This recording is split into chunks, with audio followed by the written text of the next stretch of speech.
Mesdames et messieurs, bonjour, chers frères et sœurs dans le Seigneur. Que la grâce de notre Seigneur et Sauveur Jésus-Christ soit avec vous. Comme vous l'avez vu euh, sur l'audio, le thème est où se trouve la présence de Dieu.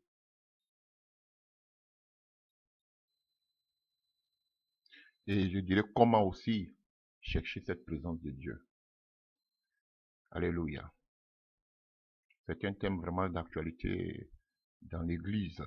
Alléluia. Puisque vous remarquez que beaucoup de personnes se rendent auprès du mur de lamentation en Israël. Pour eux, c'est pour chercher la présence de Dieu. D'autres vont sur les montagnes. Alléluia. Pour eux, c'est pour chercher la présence de Dieu. D'autres encore vont se faire baptiser dans le Jourdain. En Israël, pour eux encore, c'est une manière de chercher la présence de Dieu. D'autres vont dans les temples, croyant que c'est là, alléluia, que se trouve la présence de Dieu. Alléluia. D'autres se mettent dans les chambres, disant que c'est dans la chambre qu'ils peuvent avoir la présence de Dieu. Alléluia. D'autres encore courent derrière des pasteurs, des révérends, des bishops, des archibishops, parce qu'ils se disent que ces personnes ont la présence de Dieu, oh, alléluia, en elles. Donc, on les côtoie. Donc, la question est de savoir où peut-on trouver la présence de Dieu? Où est la présence de Dieu? Alléluia. Où peut-on aller chercher la présence de Dieu? Où est la présence de Dieu et où peut-on aller chercher la présence de Dieu? Alléluia. Et d'autres aussi vous diront, alléluia, une fois que tu es chrétien, tu as la présence de Dieu en toi. Tu as la présence de Dieu en toi. Une fois que tu acceptes le Seigneur comme, alléluia, comme Seigneur Sauveur, alléluia, dans ta vie, tu as la présence de Dieu en toi. Alléluia. Et tout cela, c'est une belle confusion dans le corps du Christ. Alléluia. Et je ne détiens pas la science infuse, je sais de donner, alléluia, de mettre ma pierre à l'édifice. Je donne moi ma part de vérité. Ce n'est pas la vérité absolue. Donc, avec l'aide de Dieu et du Saint-Esprit, nous allons essayer de parler de ce thème alléchant, de ce thème d'actualité dans l'Église. Voilà. Donc, déjà, avant de venir déjà au thème, qu'on appelle notre thèse de base, je voudrais vous signaler que les disciples de Jésus étaient initialement, alléluia, généralement tolérés dans le temple qui se trouvait à Jérusalem. Vous comprenez, vous convenez comme moi qu'il y avait un seul temple qui était à Jérusalem que Dieu avait choisi. Donc, ils étaient tolérés de, comment on appelle, de rester, alléluia, et, et puis là encore, il y a une erreur encore que je vais souligner. Alléluia. Donc ils étaient tolérés de, alléluia, de se rassembler dans la cour du temple. Il y a une erreur là. On va lire tout à l'heure un passage. Lisons Actes. Nous avons lu cela la dernière fois. Alléluia. Dans le livre des Actes, lorsqu'on parlait de conditions pour que notre foi grandisse, nous avons parlé de cela dans le livre de Actes 2, à partir du verset 46. On parlait de l'église locale. Acte 2, 46, on dit tous les jours d'un commun accord. Ils se retrouvaient, dans d'autres versions, ils vont vous dire qu'ils se retrouvaient dans le temple. C'est pas vrai. Ils se retrouvaient dans la cour du temple. Ils rompaient le pain dans les maisons et prenaient leur repas dans la joie avec simplicité de cœur. Ils louaient Dieu et le peuple tout entier leur était favorable. Donc, le Seigneur ajoutait chaque jour à leur communauté ceux qu'il sauvait. Voyez-vous? Donc, quelque chose que je n'ai pas mentionné encore, c'est le témoignage que l'Église doit avoir à l'extérieur. Mais généralement aujourd'hui, le témoignage que nous avons est vraiment négatif du dehors. des non-convertis. Voilà. Donc, nous devons avoir un témoignage favorable. Et voilà, nous pouvons faire beaucoup de croisades. Et généralement, les gens font beaucoup de croisades pour leur propre ego. Mais, alléluia, sans conversion, sans une réelle nouvelle naissance. Alléluia. Parce que vous voyez ici, c'est le Saint-Esprit qui ajoutait ceux qui avaient soif. Mais aujourd'hui, c'est nous qui faisons l'effort. D'autres même vont faire des pactes occultes pour que ils envoient même peut-être des devins, des marabouts dans les soi-disant. D'autres même font des sacrifices là où ils doivent avoir des sacrifices de moutons, là où ils doivent se mettre pour prêcher. Tout cela pour attirer le monde dans leurs assemblées, mais dans leurs temples. Comprenez? Voilà, parce que ce n'est pas le Saint-Esprit qui attire les gens. Et pour conséquence, on voit que la plupart de ces personnes, ne même pas dit que toutes ces personnes ne sont pas des personnes converties après 10 ans, après 20 ans. Alléluia. Parce que ce ne sont pas des personnes qui sont venues en pleurant sur leurs péchés, en ayant la conviction de péché. Alléluia. Ces personnes-là en elles. Alléluia. Ces personnes-là sont venues parce que, alléluia, on les a invités. Elles sont venues parce que par curiosité. Voilà. Mais ce ne sont pas des personnes qui sont venues à Christ en pleurant sur les péchés, en ayant la conviction de péché. Voici le véritable dilemme de l'Église. Alléluia. Donc, ici, on voit qu'ils n'étaient pas dans le temple, mais ils étaient plutôt, alléluia, dans la cour du temple. Alléluia. Donc, ce passage était mal, hein, alléluia. Dans beaucoup de Bibles, vous allez voir qu'il demeurait dans le temple. C'est pas vrai. Alléluia. Mais, vous voyez juste après, en Acte 3, à partir du verset 1, on dit, un jour, Pierre et Jean montèrent au temple pour prier à la 3e heure de l'après-midi. Alléluia. Donc, toute cette populace-là, de chrétiens, de premiers chrétiens, ils se rassemblaient dans la cour, sur l'esplanade, alléluia, du temple.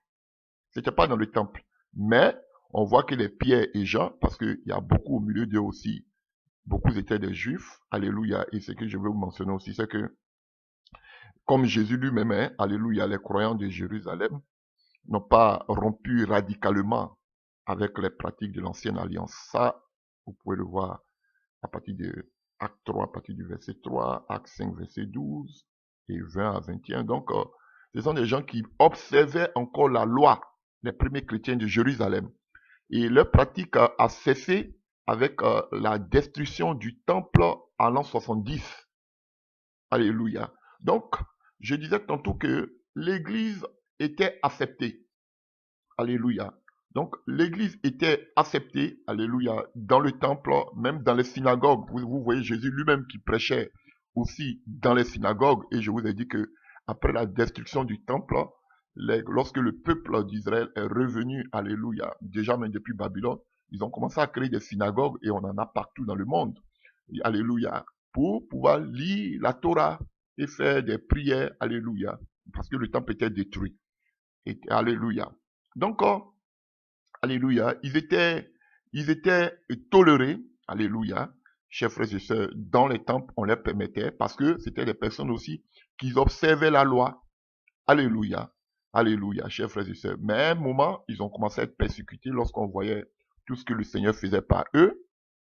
Mais lorsqu'ils ont commencé à prêcher haut et fort la résurrection de Jésus, les persécutions ont commencé. Vous pouvez voir dans le livre de Acte 4 à partir du verset 1. Pendant qu'il parlait ainsi à la foule, survinrent quelques prêtres accompagnés du chef de la police du temple. Donc le temple avait une police.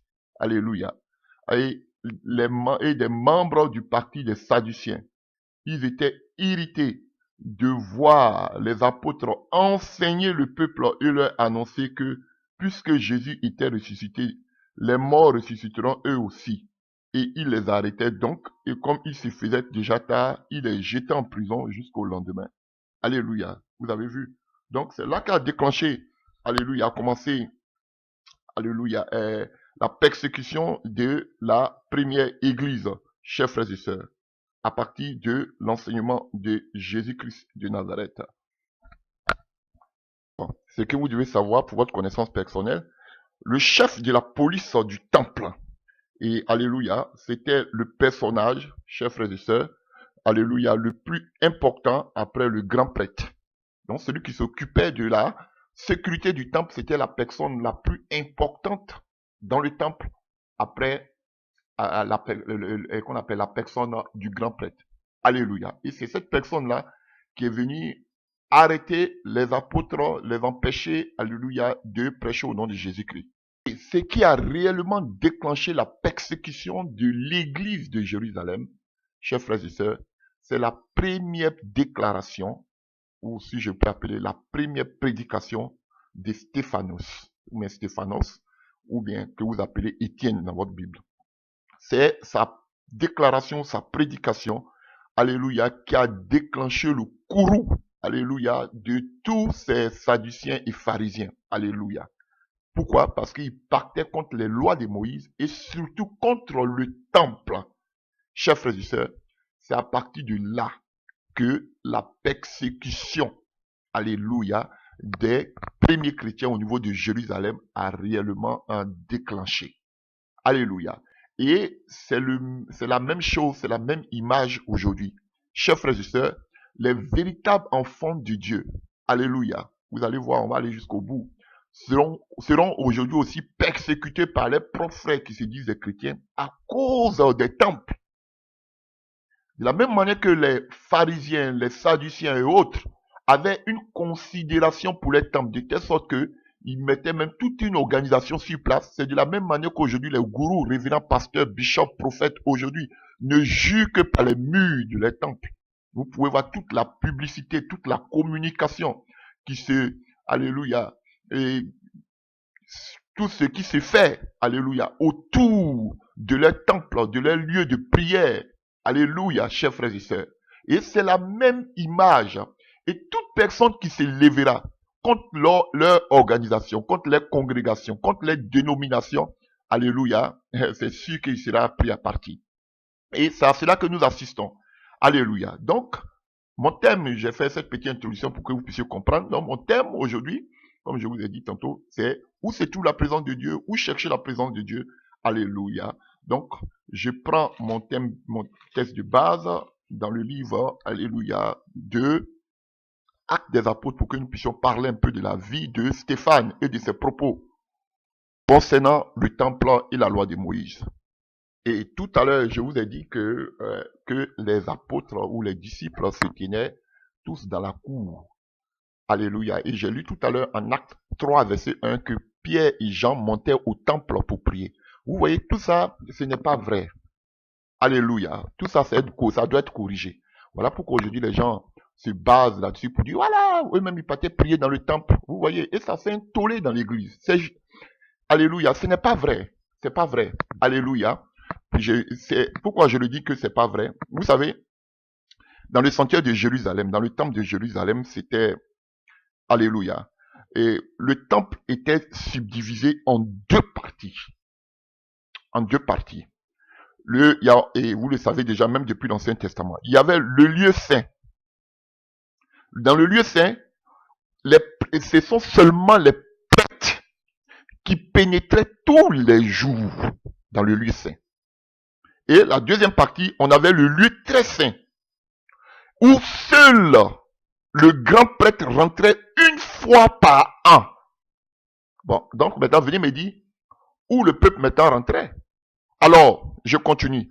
Donc, le peuple restait dans les différentes cours du temple, parvis. Les parvis des prêtres, et les Israélites, les femmes non juives. Donc, il y avait différentes sortes de compartiments dans le temple, qu'on appelait les parvis. Donc, il y avait les parvis des prêtres, les parvis du peuple, le parvis des femmes. Il y avait les parvis aussi des non-juifs. Ça, ce sont quand on parle des parvis, alléluia, ce sont les compartiments qu'il y avait dans la cour. Alléluia. Donc, il y avait la partie des prêtres, il y avait la partie des Israélites, il y avait la partie des femmes, il y avait la partie des non-juifs. Alléluia. Et tous ces lieux, ces compartiments-là, étaient séparés par des portes et des portiques. Donc, aucune personne n'avait accès au temple. Vous voyez comment vous avez mal interprété ça? Acte 3, verset 1, Pierre et Jean montaient au temple pour prier, tant. Non, ils venaient dans la cour, dans les parvis. C'est là que ça ressemblait toute l'assemblée. Et il y avait différents compartiments. Les femmes n'étaient pas avec les hommes, ainsi de suite. Alléluia, chers frères et sœurs. C'est pas dit qu'ils rentraient dans le lieu saint ou bien dans le lieu très saint. Et vous voyez, ça crée des problèmes dans l'église. On dit, ah, il y avait des temples, il y avait des temples. Et même, ils montaient même dans les temples pour prier. C'est faux. Là où ils étaient habilités à entrer, c'était dans les synagogues. Les synagogues, ce n'est plus le temple. Dans les synagogues, il n'y avait pas le lieu saint, il n'y avait pas le lieu très saint. C'était comme aujourd'hui, vous le dites là, vos églises là, vos bâtiments. Parce que en 70, qu'on appelle le temple de Jérusalem avait été détruit. Donc, ils ont créé des petits lieux où ils pouvaient lire la Torah, réciter la Torah. Voilà où tout le monde pouvait entrer. Mais dans le temple, il restait seulement que dans la cour qu'on appelait le parvis. Et il y avait différents compartiments. Donc, c'est là que tout le monde restait. Mais dans le temple, personne ne pouvait mettre les pieds. Seulement que les prêtres qui entraient dans le lieu très saint pour faire tous les rituels. Et il y avait dans le lieu très saint seulement que le souverain sacrificateur qui rentrait dedans une fois par an. Donc le peuple là, eux rentraient où? C'était dans le parvis. Donc c'est une mauvaise interprétation. Quand on dit qu'ils montaient dans le temple, Pierre et Jean pour prier, c'est pas vrai. Ils venaient dans le parvis pour prier. Alléluia, chers frères et sœurs. Et, comme on appelle, ils se rassemblaient pas dans le temple, c'est archi fou encore. Ils se rassemblaient dans la cour du temple. Vous voyez, l'église a des problèmes, hein.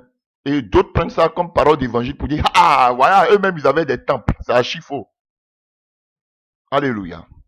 Donc, pour finir avec cette affaire du temple, on va revenir dessus, parce que aujourd'hui, beaucoup ça donne au temple. Donc, le temple de Jérusalem était, alléluia, si on veut parler de quelques significations, alléluia, il représente, alléluia, qu'on appelle le temple, il y a un temple dans le ciel, alléluia.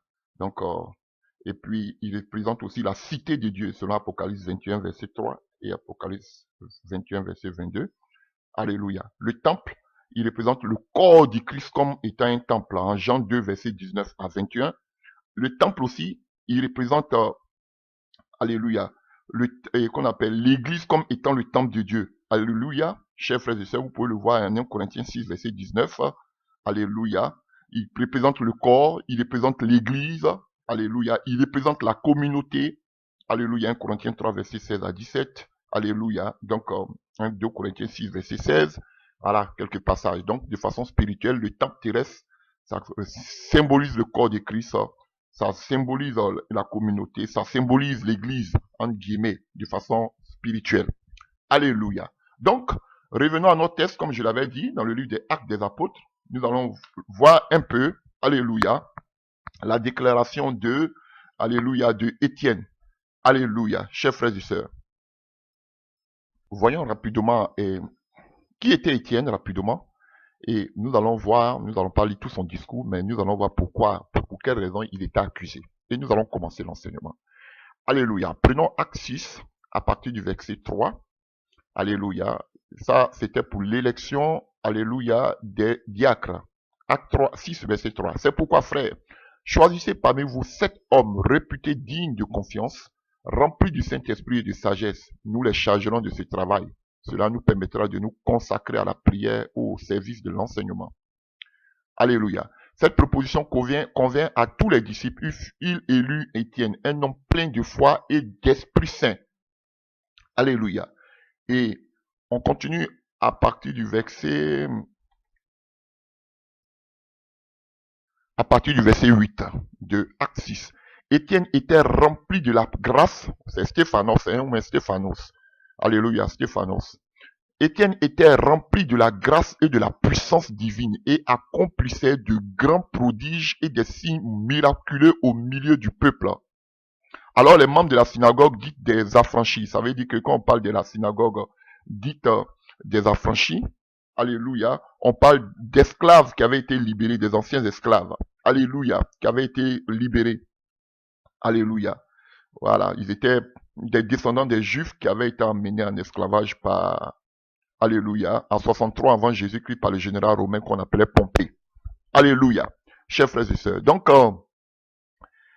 de la synagogue dite des affranchis, composée des Juifs de Cyrène, d'Alexandrie, de Cilicie et de la province d'Asie. Il s'est mis à discuter avec lui.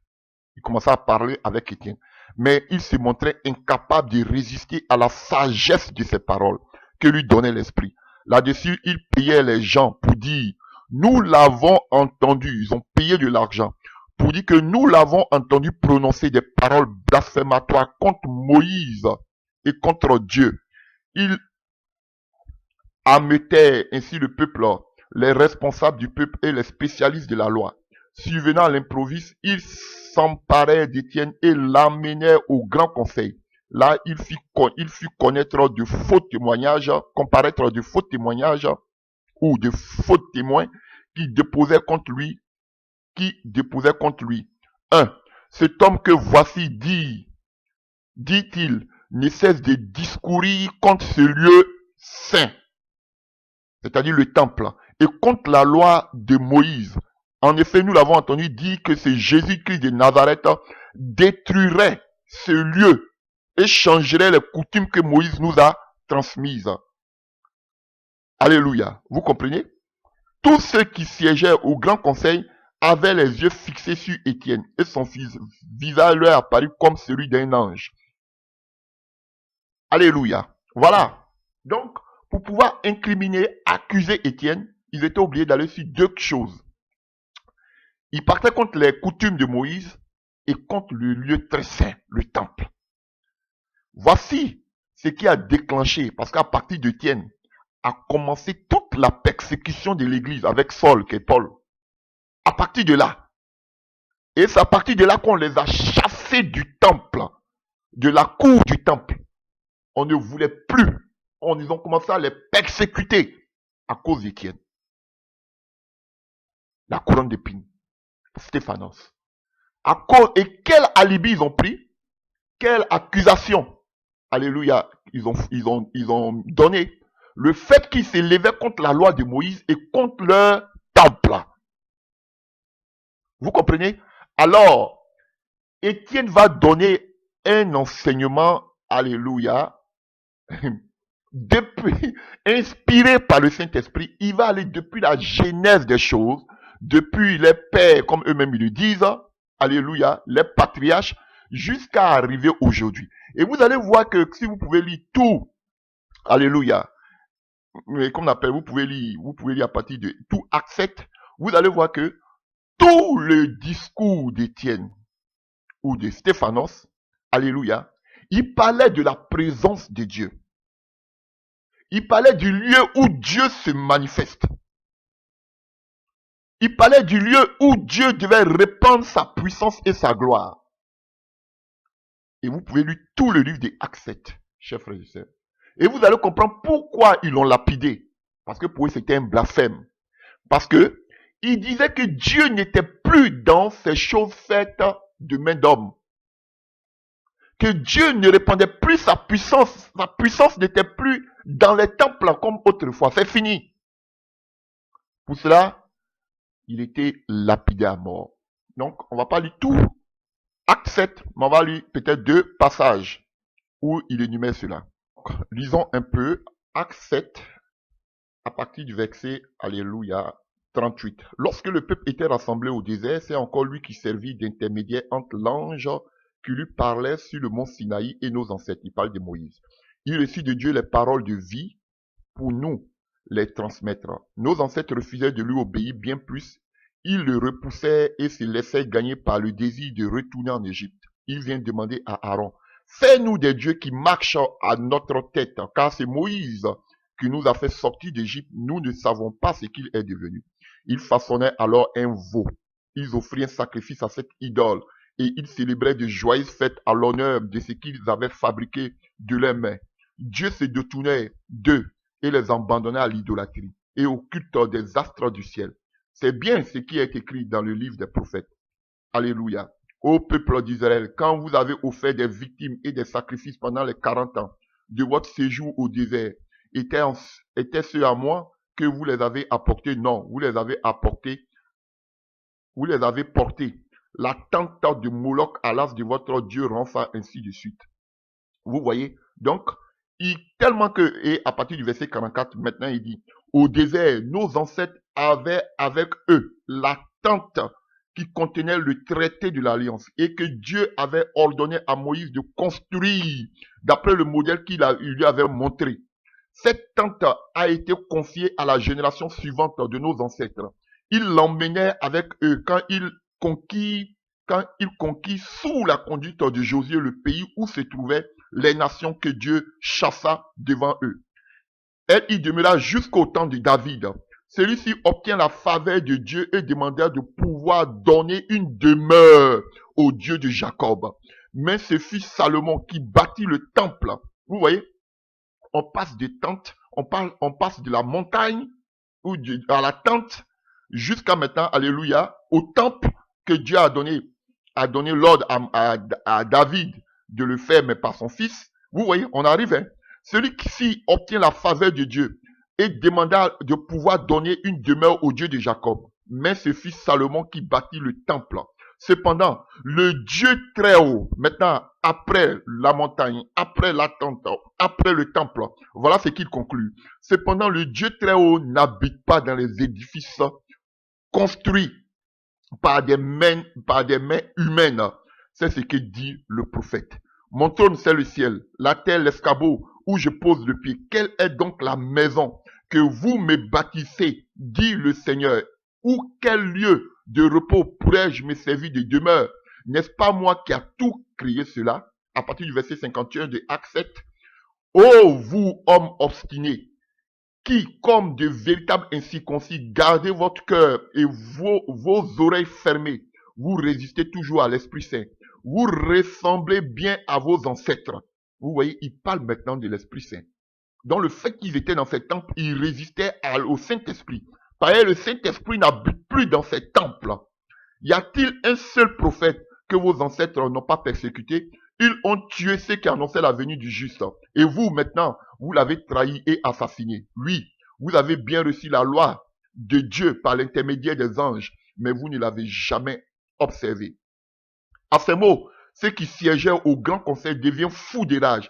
Ils grinçaient des dents contre Étienne, mais lui, rempli du Saint-Esprit. Mais eux, ils étaient assis dans le temple, mais ils n'avaient pas le Saint-Esprit. Voilà la vérité.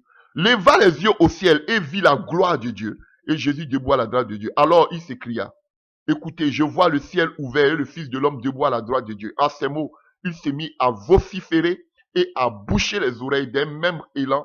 Il se ruait sur lui, le traînait hors de la ville et le tuait à coups de pierre. Les témoins avaient déposé les vêtements aux pieds d'un jeune homme nommé Saul, qu'on appelle Paul aujourd'hui. Pendant qu'il jetait les pierres sur lui, Étienne pria ainsi, Seigneur Jésus-Christ, reçois mon esprit. Puis il tomba à genoux et de toutes ses forces lança un dernier cri. Seigneur, ne leur demande pas de compte pour ses péchés. Après avoir dit ces mots, il expira. Et quand vous prenez juste à partir des Actes 8, à partir du verset 1, le titre c'est quoi? Persécution et dispersion des croyants. Saul avait donné son approbation à l'exécution d'Étienne. À partir de ce jour-là, vous comprenez? Acte 8, verset 1. À partir de ce jour-là, une violente persécution se déchaîna contre l'église de Jérusalem. Vous avez compris? Donc, c'est à partir des propos d'Étienne. Ils ont dit, donc votre affaire, on vous laissait venir dans la cour du temple là. Donc, c'était pour renverser les coutumes de Moïse et parler mal contre ce temple. Et puis, vous venez toujours dans la cour du temple. Bon, à partir d'aujourd'hui là. Et ils ont tué Étienne. Ils ont commencé à persécuter à partir de ce jour où Étienne a parlé. Alléluia. Les gens étaient hypocrites, mais ils ne pouvaient plus cacher cela. À partir de ce jour-là, la persécution de l'église a commencé. Parce qu'ils parlaient contre les pratiques de la loi et ils parlaient contre le temple de Jérusalem. Waouh! Alors que c'est Dieu qui a dit à David, qui lui a donné l'ordre, qu'on appelle l'autorisation de faire construire un temple à Jérusalem, mais pas lui, mais son fils. Comme toi, quel culot tu as aujourd'hui pour venir renverser toutes les ordonnances que Dieu a données à Moïse? Quel culot, Étienne, tu as pour venir me dire aujourd'hui qu'on doit détruire ce temple-là? Comme Jésus même l'avait dit, ce temple sera détruit et reconstruit en 3 jours. Ça lui a valu aussi la mort. Frère, vous comprenez? Et c'est la même image aujourd'hui. Ne parlez pas contre la loi de Moïse. Ne parlez pas aujourd'hui contre les temples, leurs édifices. Ça va vous valoir la persécution. Frère, les mêmes causes produisent les mêmes effets. Ils ont tué Jésus-Christ parce qu'ils partaient contre les pratiques, contre la loi de Moïse et contre le temple de Jérusalem. Ils ont tué Étienne et tous les premiers chrétiens parce qu'ils partaient contre la loi de Moïse et leur temple, leur organisation, leur congrégation. C'est la même chose aujourd'hui. Tous ceux qui se lèveront contre les organisations, alléluia. Bientôt, il va y avoir maintenant l'œcuménisme, toutes les congrégations, toutes les alliances des pasteurs et autres, contre les doctrines, contre, alléluia, leur temple. Vous voyez, aujourd'hui, ils sont scindés en plusieurs, comme on appelle, je sais pas, église baptiste, église évangélique, église ceci, église Pentecôte, église ceci. Vous tous qui allez aller contre ce système, mais ils vont vous persécuter. Il n'y a rien de nouveau. Alléluia. Tous ceux qui aujourd'hui qui prêchent aujourd'hui contre leur bâtisse, leur temple, leur lieu de réunion, qui rassemblent des milliers et des milliers de personnes, c'est ceux qui vont vous persécuter. Alléluia. Alors, vous ne pouvez pas aller aussi contre la loi parce que beaucoup observent la loi. Alléluia. Vous ne pouvez pas aller contre la dîme. Regardez aujourd'hui comment ceux qui prêchent aujourd'hui contre la dîme, qui est une pratique de la loi, sont victimes aujourd'hui de toutes sortes de persécutions. Frère, rien n'a changé. C'est le même cliché. Alléluia. Vous voyez, on nous dit précise ici qu'Étienne était rempli de la puissance de Dieu. Il avait le Saint-Esprit. Et il dit que vous résistez au Saint-Esprit. Des gens qui sont nés dans le temple, qui étaient assis dans le temple, mais n'avaient pas le Saint-Esprit. Le fait que tu côtoies un temple ne dit pas que, alléluia, tu as le Saint-Esprit. Alléluia. Ça, c'est un passage que je vais prendre à la fin. Mais vous voyez ce que Jésus dit à la femme samaritaine. Ce n'est ni sur cette montagne, ni dans un temple qu'on doit adorer Dieu. Mais les véritables enfants de Dieu doivent adorer aujourd'hui Dieu en esprit et en vérité. Ce qui veut dire que l'enfant, le véritable enfant de Dieu peut adorer Dieu partout. C'est ce que ça veut dire. Alléluia. Pas seulement dans un temple, pas sur la montagne, alléluia, mais en tout lieu, alléluia, où deux se rassemblent, Jésus-Christ est là. Je fais en même temps ma conclusion. Donc, chers frères et sœurs, ça, c'est l'introduction. Et notre thème, on ne doit pas, alléluia, s'éloigner du thème, c'est la présence de Dieu. Donc, d'abord, je suis venu par Étienne. Pour vous dire que Étienne, la persécution de la première église a commencé à partir des discours d'Étienne. Parce qu'Étienne et Stéphanos veut dire, alléluia, courant d'épines. Donc, il a ouvert la porte à la persécution. Alléluia. À cause de quoi? À cause des rythmes de Moïse qui dénonçait, alléluia. Et à cause aussi du Saint-Lieu du temple. Et je m'étonne que Étienne aujourd'hui qui est mort à cause du temple qui dit que Dieu va détruire, que Dieu ne demeure pas dans les choses faites de main d'homme.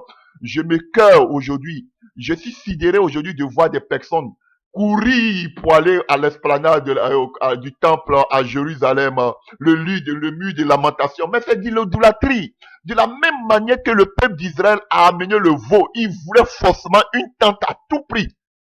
Et pour eux, dans les tentes, ils voulaient avoir un guide comme Moïse. Comme Moïse n'était plus là, ils avaient besoin d'un autre guide. Parce que dans ces temples, ils ont toujours besoin de guides, comme les prêtres, comme les Sadduciens et les pharisiens. Alléluia. Et ne voyant plus Moïse, ils sont allés faire une autre tente. Comme nous venons de le lire, chers frères et sœurs.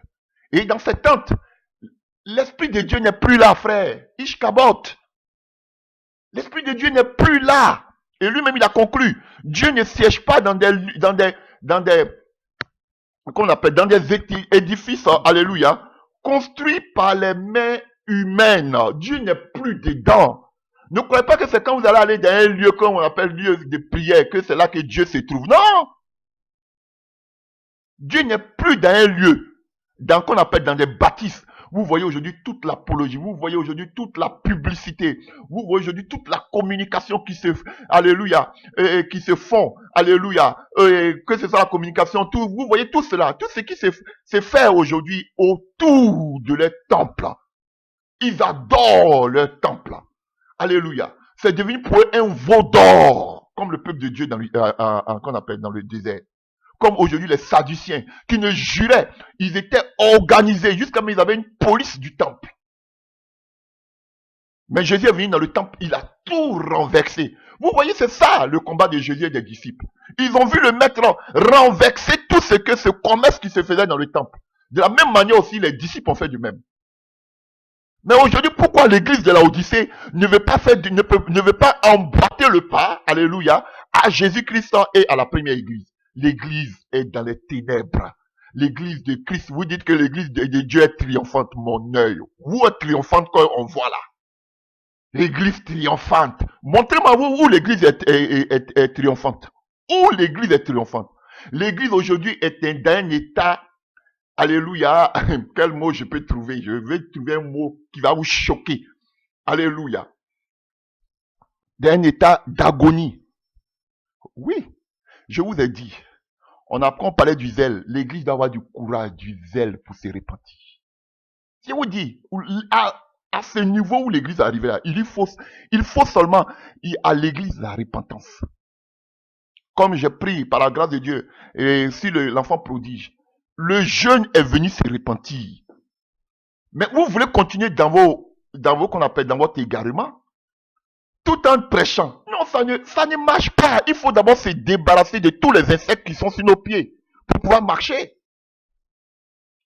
Tout ce qui est lourd, tous ces armements, alléluia, humains qui nous empêchent d'aller de l'avant. Et l'église aujourd'hui est devenue lourde. L'église est lourde à cause des pratiques. On n'arrive plus maintenant à se laisser diriger par l'Esprit de Dieu. C'est un véritable casse-tête dans l'église. Et vous me dites que cette église est triomphante? Non, cette église dort. Alléluia. Cette église est égarée, je le répète. Vous pouvez envoyer toutes sortes de prédicateurs pour prêcher sur l'église triomphante, même les plus vieillards. Mais ce que nous on voit actuellement là, l'église est perdue, l'église est égarée. Mettez tous vos titres, église triomphante, église ceci. L'aspect de l'église de vous à moi, vous savez que l'église est morte. L'église est perdue. L'église n'est plus le sel de la terre. Elle a perdu sa saveur. Voici la réalité. Et l'église doit se repentir.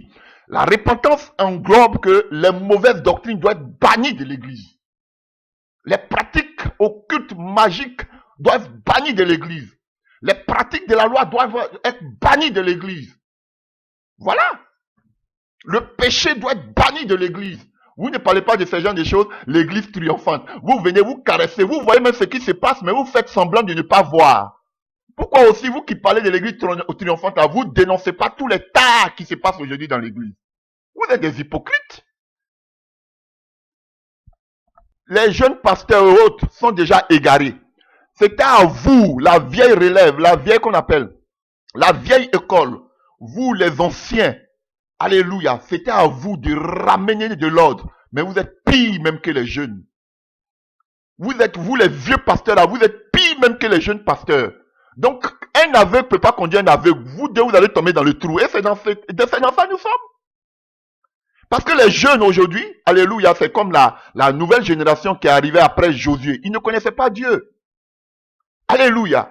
Mais vous qui vous dites la génération qui avait été avec Josué, alléluia, c'est à vous de montrer le vrai chemin. Vous êtes encore là, c'est à vous de montrer le vrai chemin à cette jeunesse, à ces jeunes pasteurs, jeunes prophètes et autres.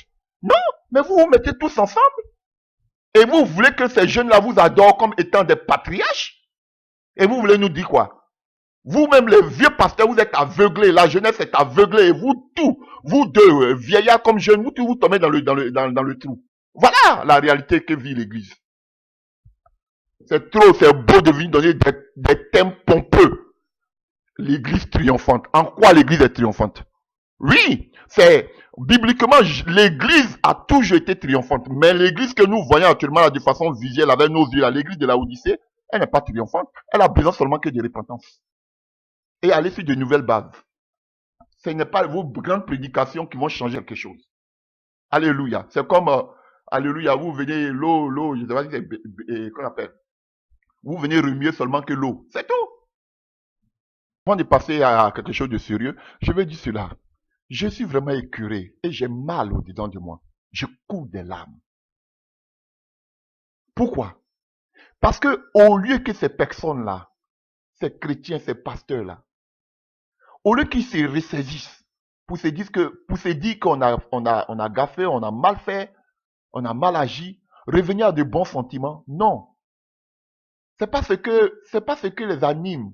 Bien au contraire, Ils veulent que nous qui dénonçons ces genres de choses, nous fermons notre gueule une bonne fois pour toutes, pour qu'ils puissent continuer les pratiques. Aujourd'hui, ils s'orientent à partir de nos propos. Vous pensez que vous êtes du vieux rusé, hein? Vos pas là, nous on voit comment vous posez vos pas. On vous regarde de loin. Vous pouvez changer de message pour dire que vous, mais nous on vous a à l'œil. Vous êtes des vieux rusés, on sait. Et donc, ils sont là, au lieu de chercher publiquement à se repentir et à amener la jeunesse sur le droit chemin, non. Ils attendent que nous, là, nos bouches soient fermées pour qu'ils puissent continuer encore les sales besognes. Et je les vois tous comme des renards. Ils sont dans les coins bien cachés. Dès qu'on bouge, ils bougent. Dès qu'on dit on sort, eux aussi ils commencent à sortir. Ils attendent ils regardent nos faits et gestes. Nos pas, ce qu'on pose comme pas. Qu'est-ce qu'on dit? Vous n'avez pas honte?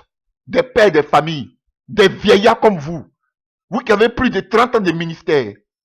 C'est nous là que vous êtes en train de regarder comment, comment ils écoutent nos prédications de façon minutieuse pour voir quel projet on veut faire, là où on veut partir. Dès qu'on dit, bon, on salue tel frère de tel pays, ils courent. Ça s'en va là-bas, parce que peut-être, faut pas, on va leur voler la vedette. On leur a bouclé toutes les portes, on va voir comment ils vont sortir, comment ils vont commencer ce que Dieu a mis dans leur cœur. Je suis un esprit. Vous n'avez pas honte. Ça veut dire que vous n'êtes même pas prêt pour vous repentir. Vous n'êtes même pas prêt pour aller sur de nouvelles bases. Tous sont dans le coin comme des sorciers. Ils attendent seulement la première erreur. Ils attendent. Ah, il est patient. Il ne se fait pas voir. On l'attend. Jusqu'à ce qu'il sorte. On va voir ses fruits. Vous pensez que je ne sais pas? Vous pensez que je ne sais pas? Ils sont là. Ils ne font rien. Ils sont là seulement. Il n'a qu'à prêcher. Laissez-le prêcher. D'autres disent même qu'on donne 5 ans. On espère que d'ici 5 ans, il va sortir. C'est que s'il essaie de prêcher, d'ici 5 ans, il va sortir. On l'attend. Donc, chacun gagne du temps. On donne des prédications. Comme si c'est moi, je suis le Seigneur. Ou bien comme si c'est moi, j'amène, comme on appelle, le réveil. Non. On attend, on va voir ses fruits. Et puis là, on va voir si on peut continuer. Mais vous pensez que tout ce que vous faites là, je vois. Et puis je ris. Ça prouve que votre position, vous êtes des vieillards, mais vous n'êtes pas conscients. C'est dommage pour l'Église. Alors, nous allons prendre maintenant le livre des Exodes. Chers frères et sœurs, alléluia. C'est vrai que le livre d'Exode, alléluia, nous parle en grande partie, alléluia, de la sortie du peuple d'Israël, de l'exode d'Israël, alléluia, de sa sortie de l'Égypte. Il y a plusieurs thèmes comme ça. Alléluia. Et comme thème, hein, alléluia.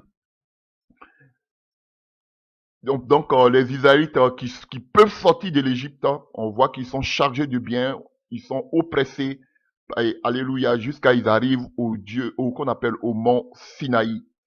Alléluia. Donc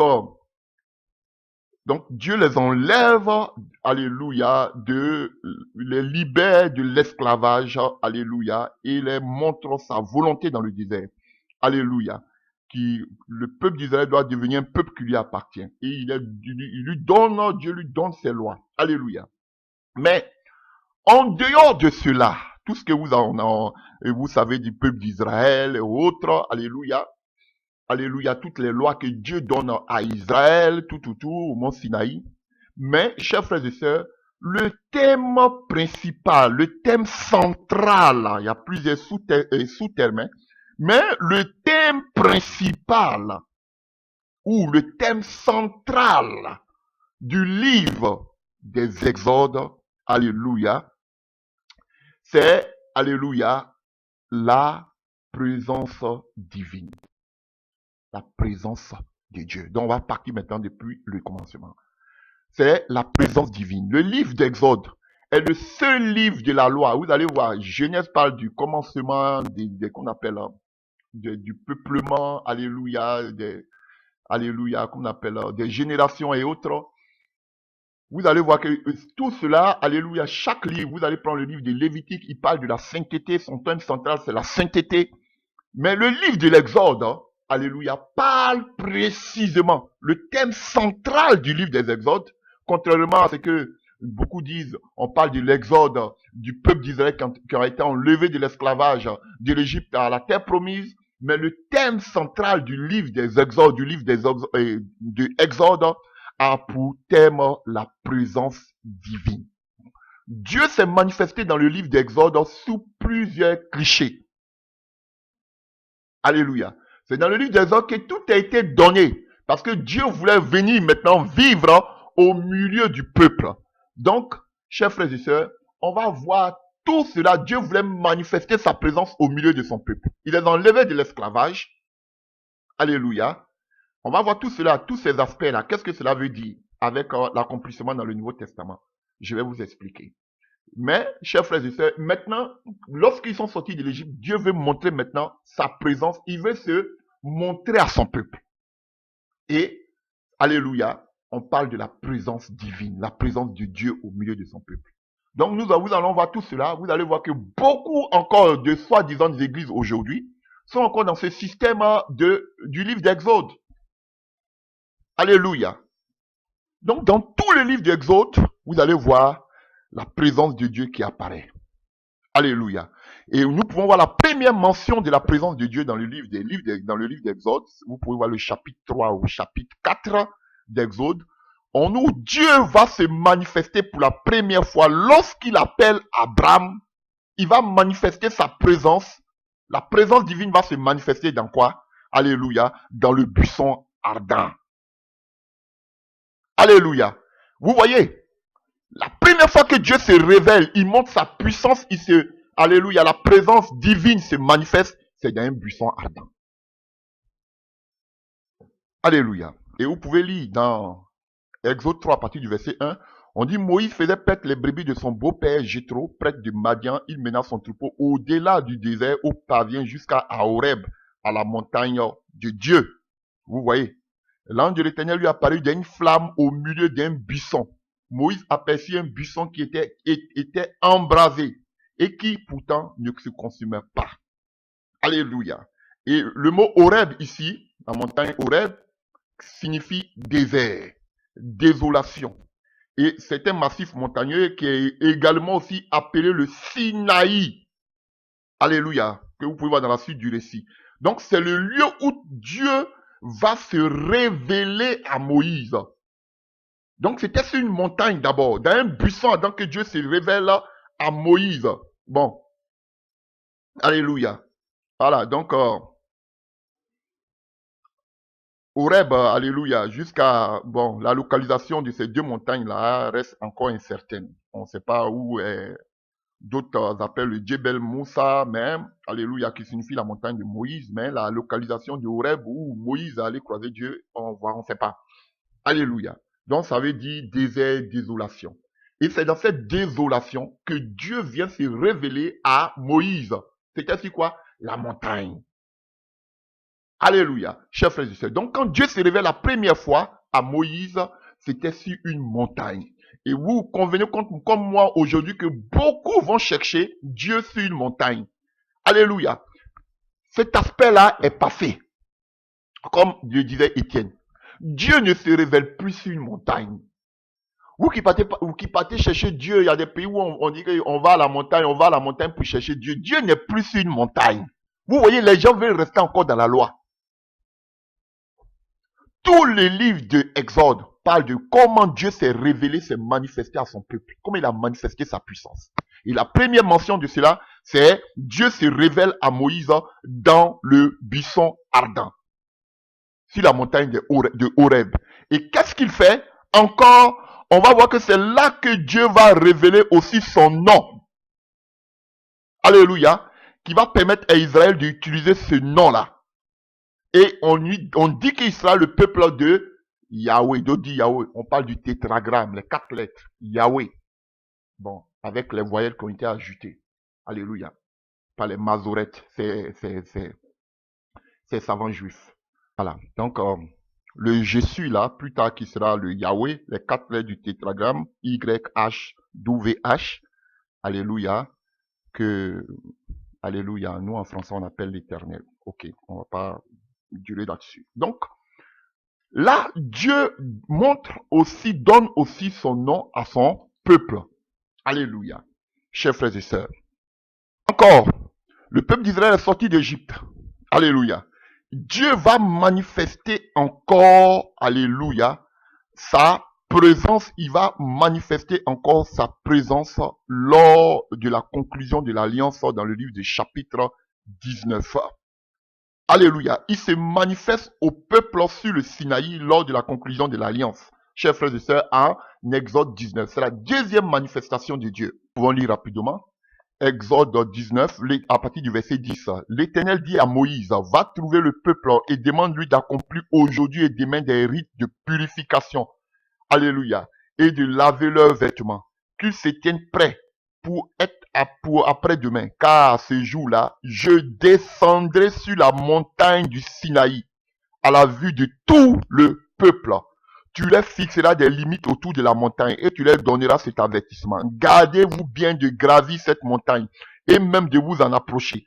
Quiconque s'en approchera sera puni de mort. Si quelqu'un transgresse cet ordre, on ne le touchera pas, mais on le tuera à coups de pierre et on le percera de flèches.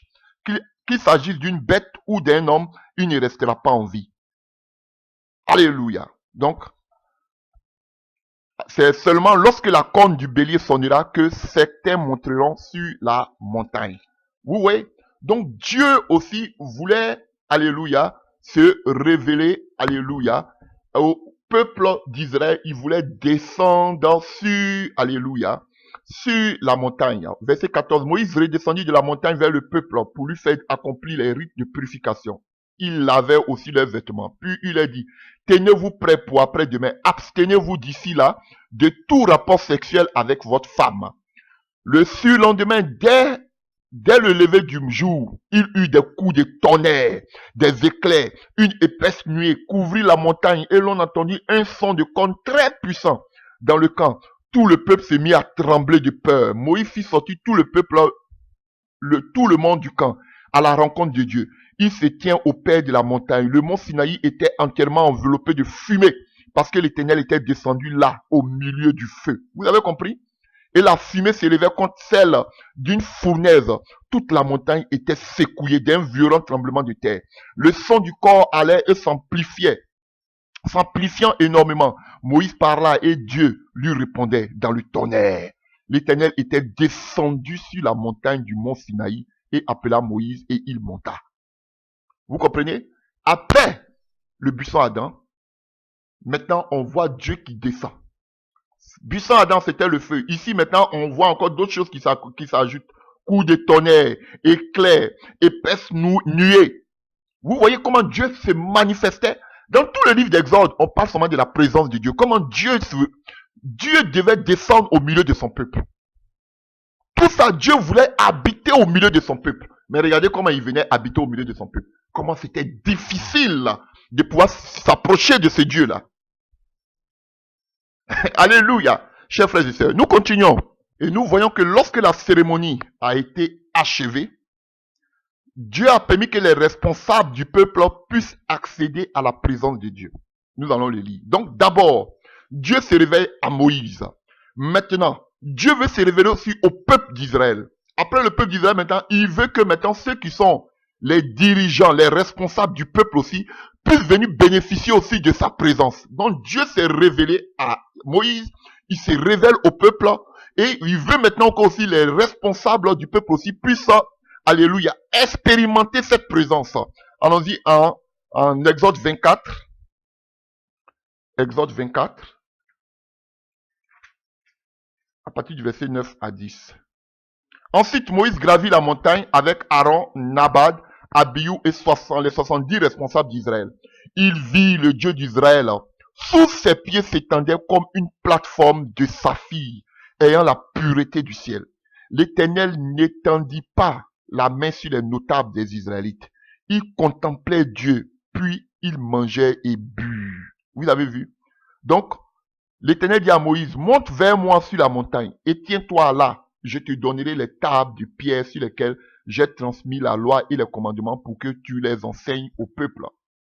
Alléluia. Vous avez compris, chers frères et sœurs. Donc, eux aussi, c'est-à-dire Moïse a goûté de la présence de Dieu. Le peuple d'Israël a goûté de la présence de Dieu. Et même les responsables aussi ont goûté de la présence de Dieu.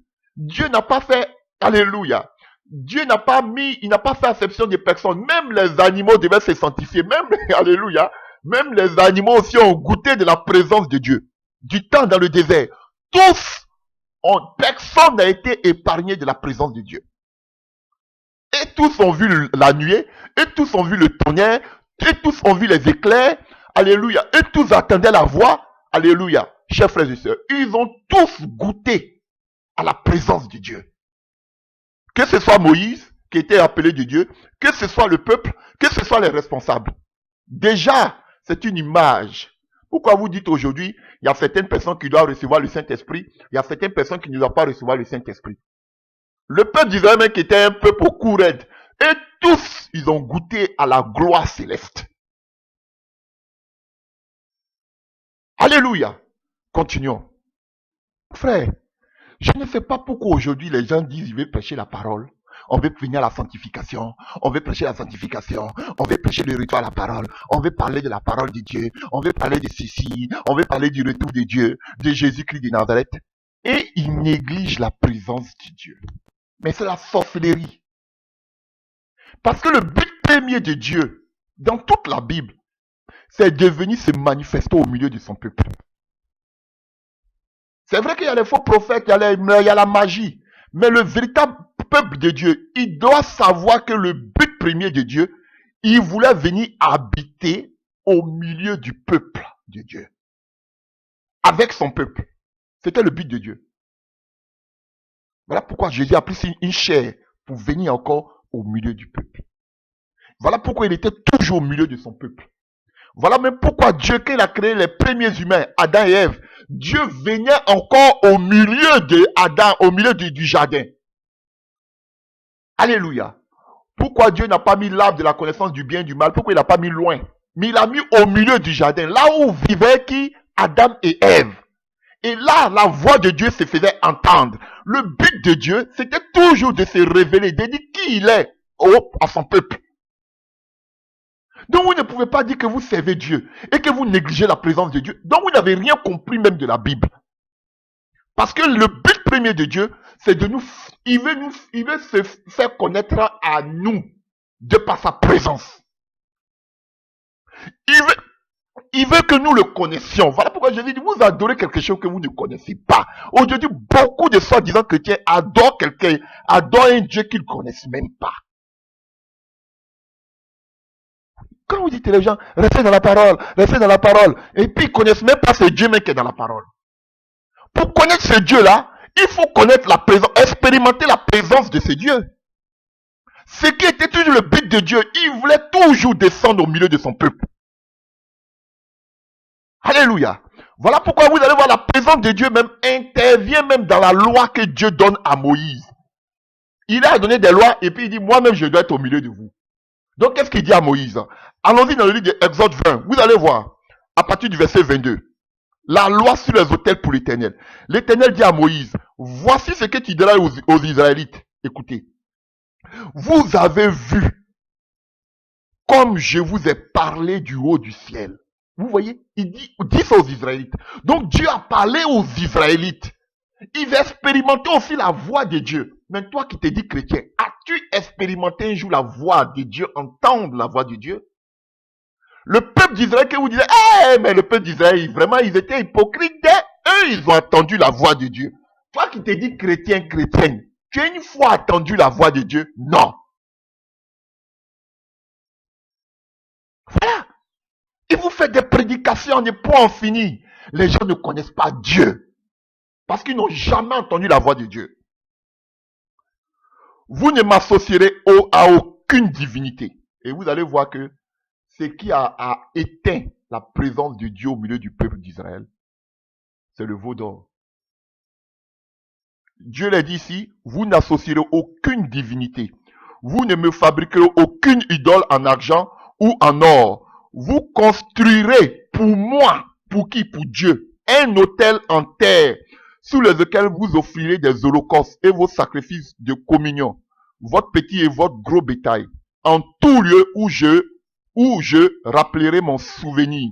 Je viendrai vers vous et je vous bénirai. Donc, quand on construisait un autel, Dieu venait vers le peuple. Donc, l'autel appelait Dieu au milieu de son peuple, dans la loi, en Exode. Pour que Dieu puisse manifester sa présence, il fallait qu'on lui donne un lieu en Exode. Donc Dieu, sa priorité, c'était toujours d'être au milieu de son peuple. Je ne comprends pas les chrétiens d'aujourd'hui. Et la chose la plus importante de la Bible, c'est ce que vous négligez. Ils vont dire, vivez dans la sanctification, ne vivez pas dans l'adultère. Oui, moi je suis marié, ça fait 40 ans, 50 ans. Oui, ça c'est beau. Oh, revenez à l'authenticité de la parole. Lisez la parole, c'est bien, c'est beau. Et la présence de Dieu au milieu de nous. C'est ça. C'est ça le plus important. Après le livre de la Genèse qui parle de l'histoire de la création, de tout ce que de la nature, de l'humanité, le deuxième thème central, là, alléluia, Dieu crée l'homme, et le deuxième thème central en Exode, après qu'on appelle la création en Genèse, c'est la présence de Dieu. Il crée l'homme, il veut que l'homme ait sa présence en lui. Et c'est le thème le plus principal là, après la création, nous sommes tous des humains, on a été créés. Maintenant, Dieu veut que son esprit soit en nous là. On écoute sa voix là. C'est ça que vous négligez. C'est que vous n'avez rien compris même de l'évangile. Mais vous pouvez prêcher sur tout.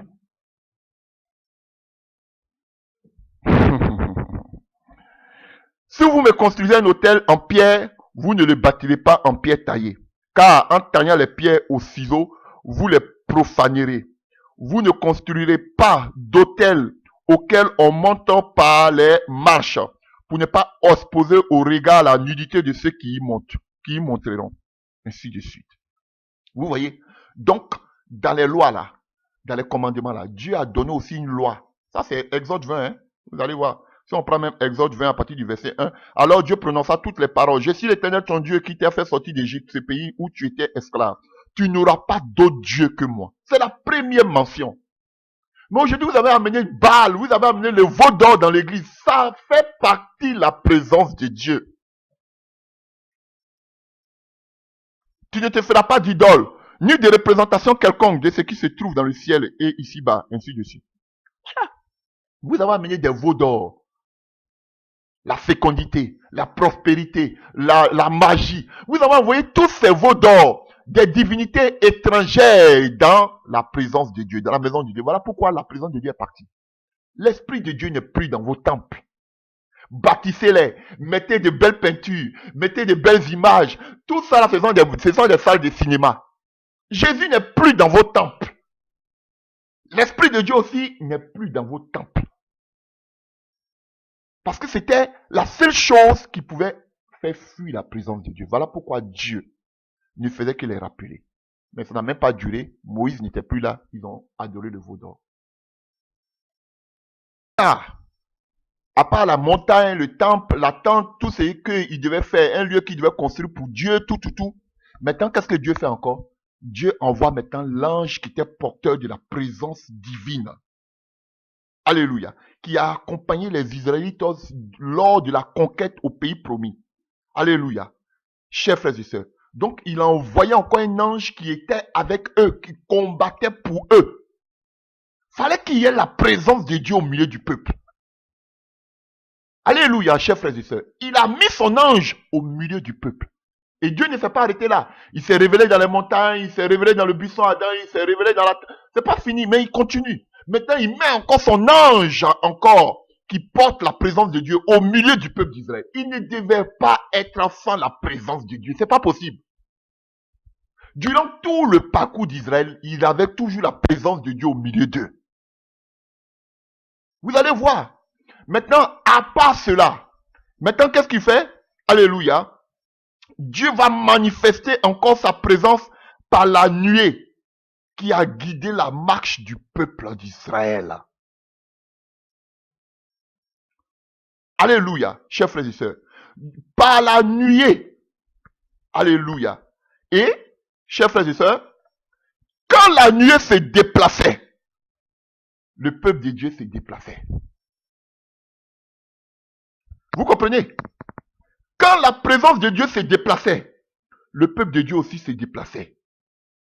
Donc, chers frères et sœurs, il ne faisait que marcher par la présence de Dieu. Donc, toutes les marches, ils étaient dirigés par la présence de Dieu. Comment veux-tu faire ta marche si tu n'as pas le Saint-Esprit? Venez me dire cela. La marche d'Israël, de l'Égypte jusqu'à la terre promise, il y avait la présence de Dieu. Dieu se révèle à eux. Dieu met son ange au milieu d'eux. Dieu met la nuée. Dieu met la colonne de feu, matin et soir et nuit, qui les dirigeait. Quand la nuée se levait, le peuple bougeait. Quand la nuée était sur place, le peuple s'arrêtait. Ils étaient dirigés par la nuée durant toute la marche dans le désert. Comment veux-tu faire ta marche chrétienne sans la présence de Dieu, sans le Saint-Esprit? C'est pas venir bavarder, être des amuseurs publics. Pour blasphémer, pour dire, parler à langue, ils font vous voyez? Comment vous voulez faire le combat, la marche chrétienne, sans la présence de Dieu dans votre vie? C'est pas enseignement, c'est bon. Mais c'est pas ça. Votre marche, votre intimité, vous avez besoin, ils étaient dirigés par le Saint-Esprit. C'est ça qui faisait la puissance de l'église primitive. C'est pas et vous avez changé cela par quoi? Des belles constructions, des belles édifices, de grandes réunions de prière, la belle organisation. Alléluia. Les associations. C'est pas ça. Vous voulez remplacer la présence de Dieu? Ça ne peut pas fonctionner. Voilà pourquoi l'église est morte. Et vous me dites que l'église triomphante. Vous êtes déjà dans la comédie. La chose la plus primordiale, alléluia, pour l'église, la présence de Dieu, c'est ce thème-là même qu'on ne prêche même pas. Voilà. Alors que tout le parcours d'Israël dans le désert, durant toutes les marches, parce qu'on appelle le peuple d'Israël l'assemblée dans le désert, c'était une assemblée. Cette assemblée-là était conduite par l'Esprit de Dieu, était conduite par la présence de Dieu. Et vous avez vu que cette présence de Dieu-là n'a pas amené seulement que des choses positives dans le peuple d'Israël. Cette présence de Dieu aussi a détruit une partie du peuple d'Israël lorsque le peuple d'Israël s'éloignait de Dieu. C'est ce que vous avez vu aussi dans le livre des Actes des Apôtres.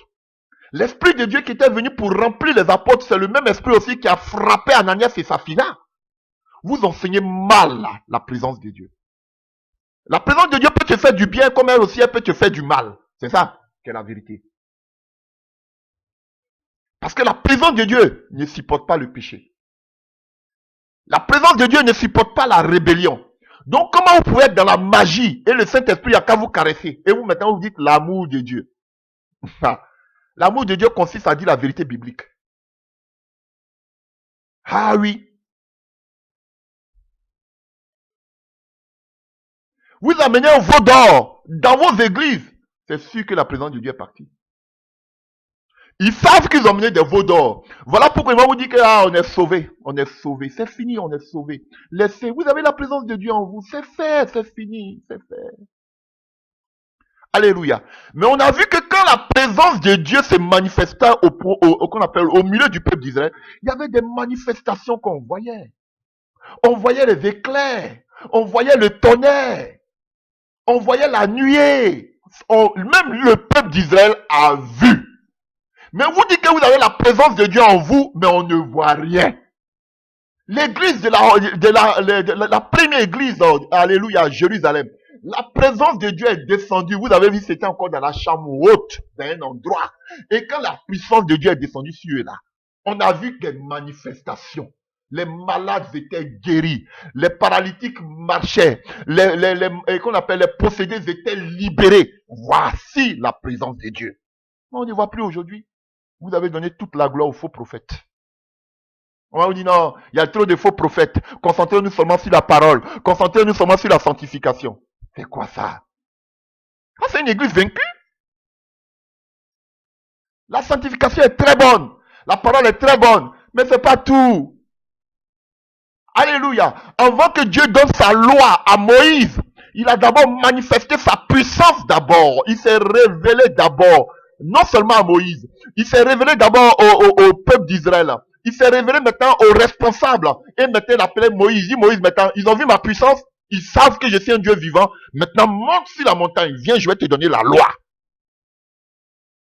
Alléluia. Au commencement, l'Esprit de Dieu se mouvait au-dessus des eaux. La parole est sortie. L'Esprit de Dieu a commencé à travailler. On a vu. Il a mené en existence ce qui n'existait pas. Mais comment vous pouvez donner la parole à des personnes qui n'ont pas reçu la présence de Dieu dans leur vie? Voici les hic. Voilà. Des gens qui n'ont pas expérimenté la présence de Dieu. Comment vous voulez leur amener la parole? Ça ne peut pas produire dans leur vie. Alléluia. Jésus même dit que, alléluia, la parabole du semeur. Vous voyez, on sème la parole, ce qui fait grandir. Paul même a dit, moi j'ai planté, Apollos a arrosé. Celui qui fait grandir, c'est l'Esprit de Dieu. C'est Dieu qui le fait. Mais comment vous voulez que ces gens arrivent à la maturité spirituelle? S'il n'y a pas l'engrais spirituel que le Saint-Esprit pour faire grandir, germer cette parole en eux. Voilà pourquoi vous êtes tenté de prêcher matin, midi, soir. Les gens ne comprennent pas. Parce qu'ils n'ont pas cette présence de Dieu en eux. Ils n'ont pas. Vous pensez que c'est les grandes organisations, les grands programmes. Même le peuple d'Israël, qui était un peuple au cou raide, ils ont expérimenté cette présence.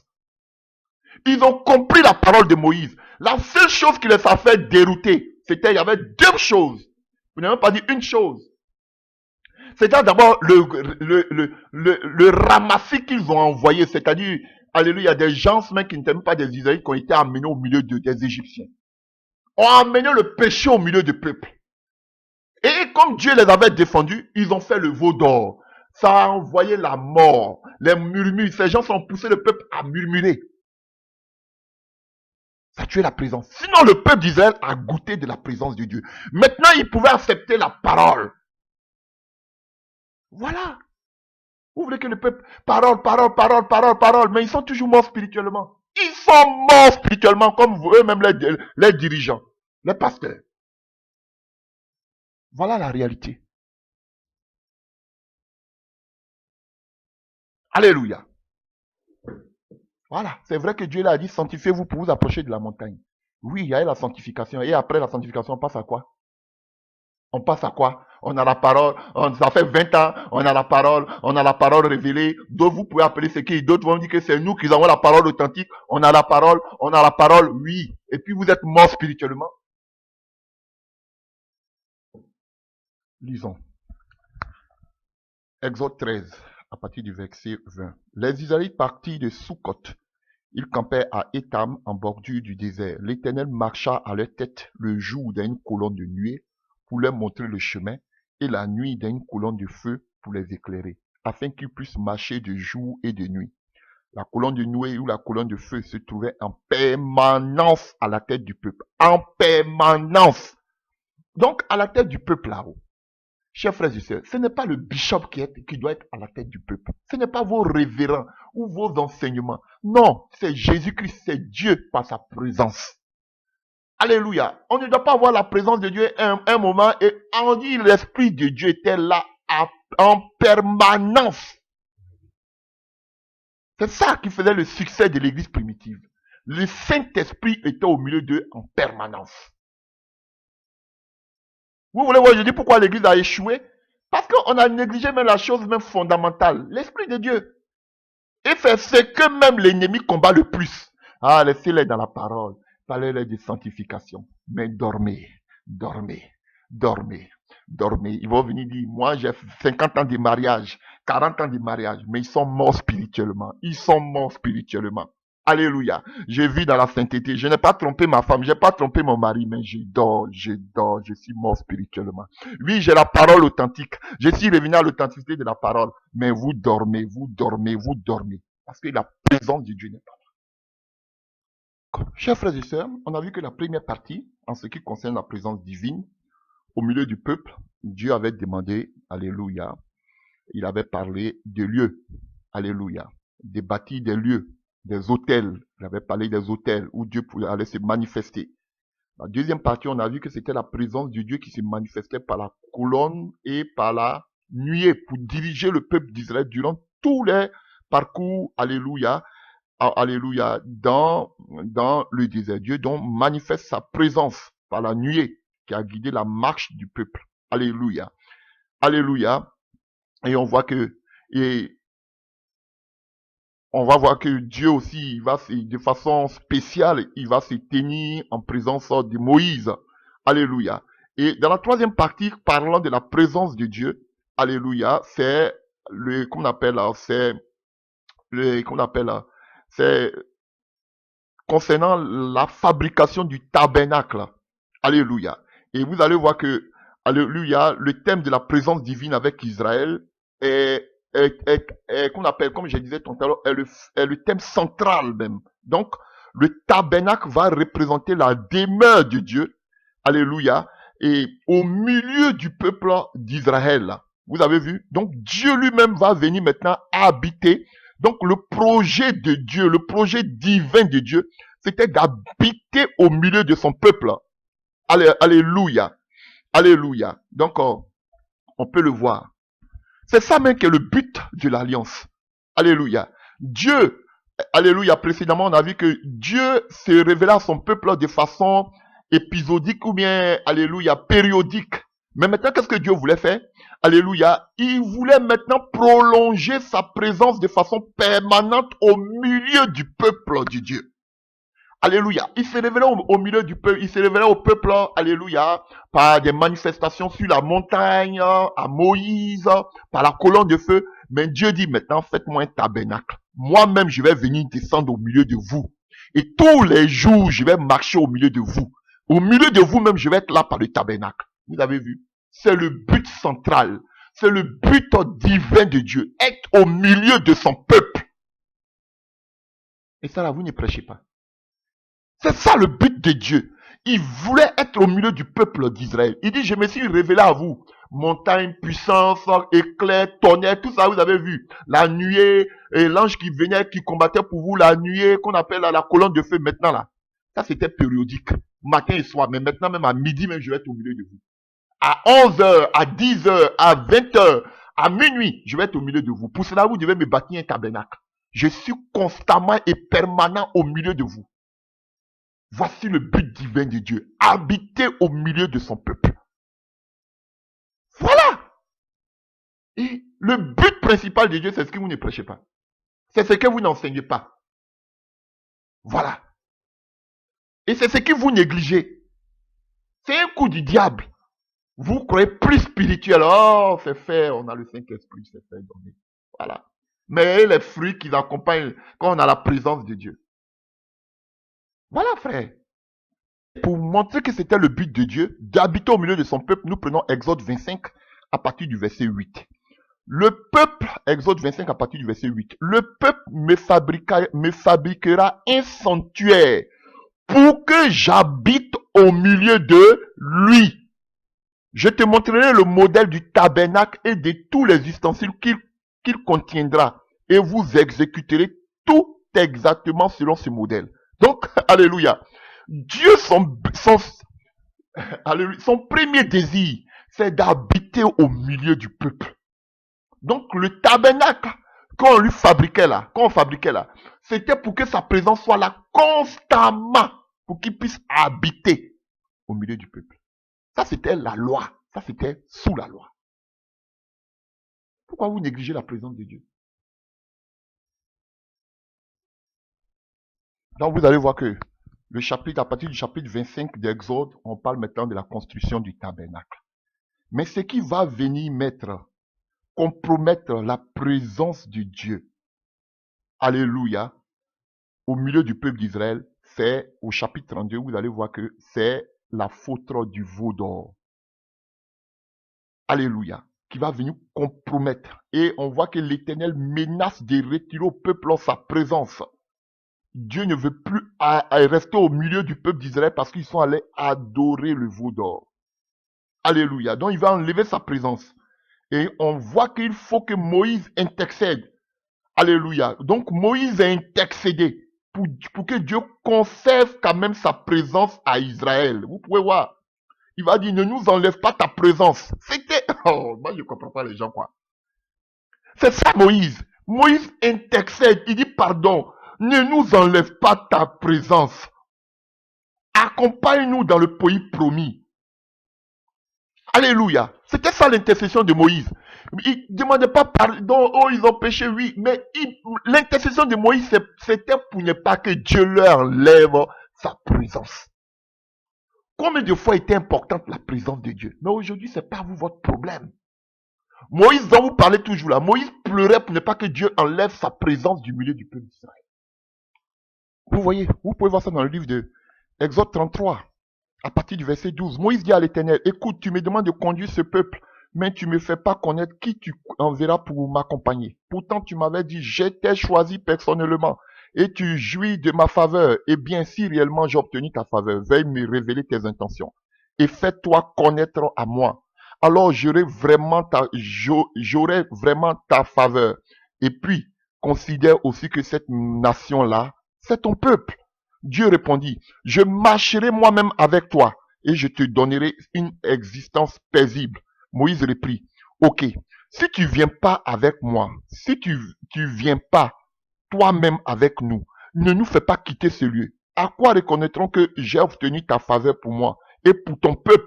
Sinon, tu marches avec nous. Si nous sommes ainsi distingués, moi et ton peuple, de tous les autres peuples sur la terre. Alors l'Éternel répondit à Moïse, parce que tu as joui de ma faveur et que je t'ai choisi personnellement, je t'accorde aussi ce que tu viens de me demander. Alléluia. Et Moïse dit, alléluia, permets-moi de voir ta gloire. Vous avez vu, chers frères et sœurs, donc Moïse a intercédé pour que Dieu puisse les accompagner, pour que la présence de Dieu soit là. Dieu dit, je serai avec toi, Moïse. Il dit, non, tu dois être aussi au milieu du peuple. Tu dois être avec nous. Mais c'est aujourd'hui cette présence de Dieu-là que ces révérends bishop, archibishop, éloignent maintenant ils éloignent le peuple de la présence de Dieu. Est-ce que vous êtes des serviteurs de Dieu? Est-ce que vous êtes des enfants de Dieu? Est-ce que vous prenez l'exemple de Moïse? Moïse intercédait pour que la présence de Dieu marche au devant du peuple. Mais vous éloignez même la présence de Dieu hors du peuple. Et vous amenez le veau d'or, la prospérité dans la présence de Dieu. Voilà le véritable problème aujourd'hui. Et voyons juste à côté, en Exode 33, on va parler tout à l'heure de l'accomplissement dans le Nouveau Testament. Exode 33 à partir du verset 7. Moïse prit la tente et le dressa à l'extérieur du camp et à une bonne distance. Il l'appela tente de la rencontre. Celui qui voulait consulter l'Éternel devait sortir du camp pour se rendre à la tente de la rencontre. Chaque fois que Moïse sortait pour aller à la tente, le peuple se leva et chacun se tenait à l'entrée de sa tente pour suivre Moïse du regard jusqu'à ce qu'il soit arrivé dans la tente. Dès qu'il y pénétrait, la colonne de nuée descendait et se tenait à l'entrée de la tente. Et l'Éternel s'entretenait avec Moïse. Tout le peuple voyait, vous avez compris, tout le peuple voyait. Quand la nuée descend, Dieu parle. Quand il y a la puissance de Dieu, il y a des manifestations. Mais vous dites qu'on a l'Esprit de Dieu en nous. On a l'Esprit de Dieu en nous, mais on ne voit pas ce que Dieu fait avec cet Esprit qui est en vous.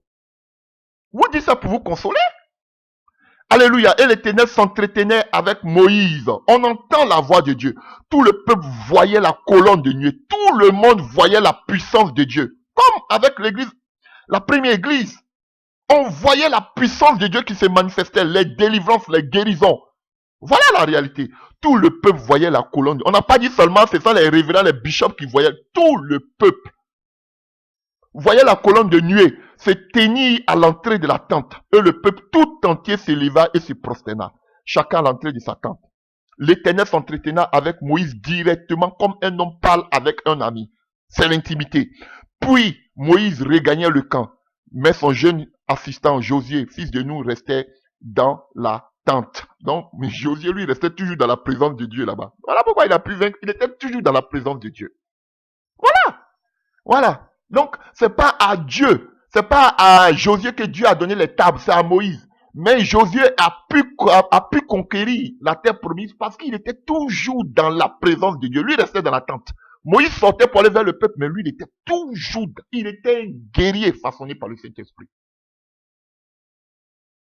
C'était le désir de Moïse de voir la gloire de Dieu. Mais vous pouvez voir à côté ici. Alléluia. 33. Exode 33. Alléluia. À partir du verset 18, là-dessus, Moïse reprit, permets-moi de contempler ta gloire. Et Dieu lui répondit, c'est ma bonté tout entière que je veux te montrer et je proclamer devant toi qui je suis. Alléluia. Dans la présence de Dieu, Dieu se révèle à toi. Il te dit qui il est. Il n'a pas dit je vais connaître ta parole. Il dit je vais voir ta gloire. Voilà la réalité. Je vais voir ta puissance. Dieu dit je vais me révéler à toi. Je vais te dire qui je suis. Il est le Dieu tout puissant, El Shaddai. Tout puissant. Il y a un lieu tout près de moi. Tiens-toi debout sur le rocher. Et quand ma gloire passera, je te mettrai dans le creux du rocher et je te couvrirai de ma main jusqu'à ce que j'ai passé. Puis je retirerai ma main et tu me verras du dos. Même personne ne peut voir ma face. Alors, 34 verset 5. L'Éternel descendit dans la nuée. Il se tient là près de lui, proclamant son nom et passa devant lui en proclamant l'Éternel, l'Éternel, un Dieu plein de compassion et de grâce, là à se mettre en colère et riche en amour et en fidélité. Je conserve mon amour jusqu'à la 1000 génération. Alléluia. Ainsi de suite. Alléluia. Ainsi que Moïse s'inclina sur terre et se prosterna, puis il dit, ah Seigneur, il est vrai que j'ai obtenu ta faveur, je t'en prie Seigneur, marche au milieu de nous. Oh. Alléluia, oui, je sais que c'est un peuple rebelle, mais veille pardonner nos fautes et nos péchés. Accepte que nous t'appartenons. Quand Dieu marche au milieu d'un peuple, c'est que ce peuple lui appartient. C'était la prière de Moïse. Je vais voir d'abord ta gloire. Qu'il a vu la gloire, il dit, non, Dieu, cette gloire-là, pardon, faut marcher avec nous. Marche au milieu de nous. Marche au milieu de nous. Vous dites, non, on ne veut pas que Dieu soit au milieu de nous. Nous, on a nos baptismes, on a nos organisations. Alléluia. Voilà, on a nos prédications. On veut la prospérité, on veut les enseignements. Voilà. Mais la présence de Dieu, vous n'en voulez pas. Voilà. Moïse, personnellement, il voulait connaître ce Dieu dans toute sa puissance, mais il voulait qu'aussi la puissance de Dieu soit au milieu du peuple. Voilà un vrai leader. Voilà un vrai leader. Alléluia. J'ai pas eu Moïse prier comme ça pour avoir gloire, pour autre chose que à prier pour avoir la gloire de Dieu. Alléluia. Alléluia. Et on voit ici maintenant vous voyez, c'est seulement que la gloire de Dieu, le thème principal du livre d'Exode.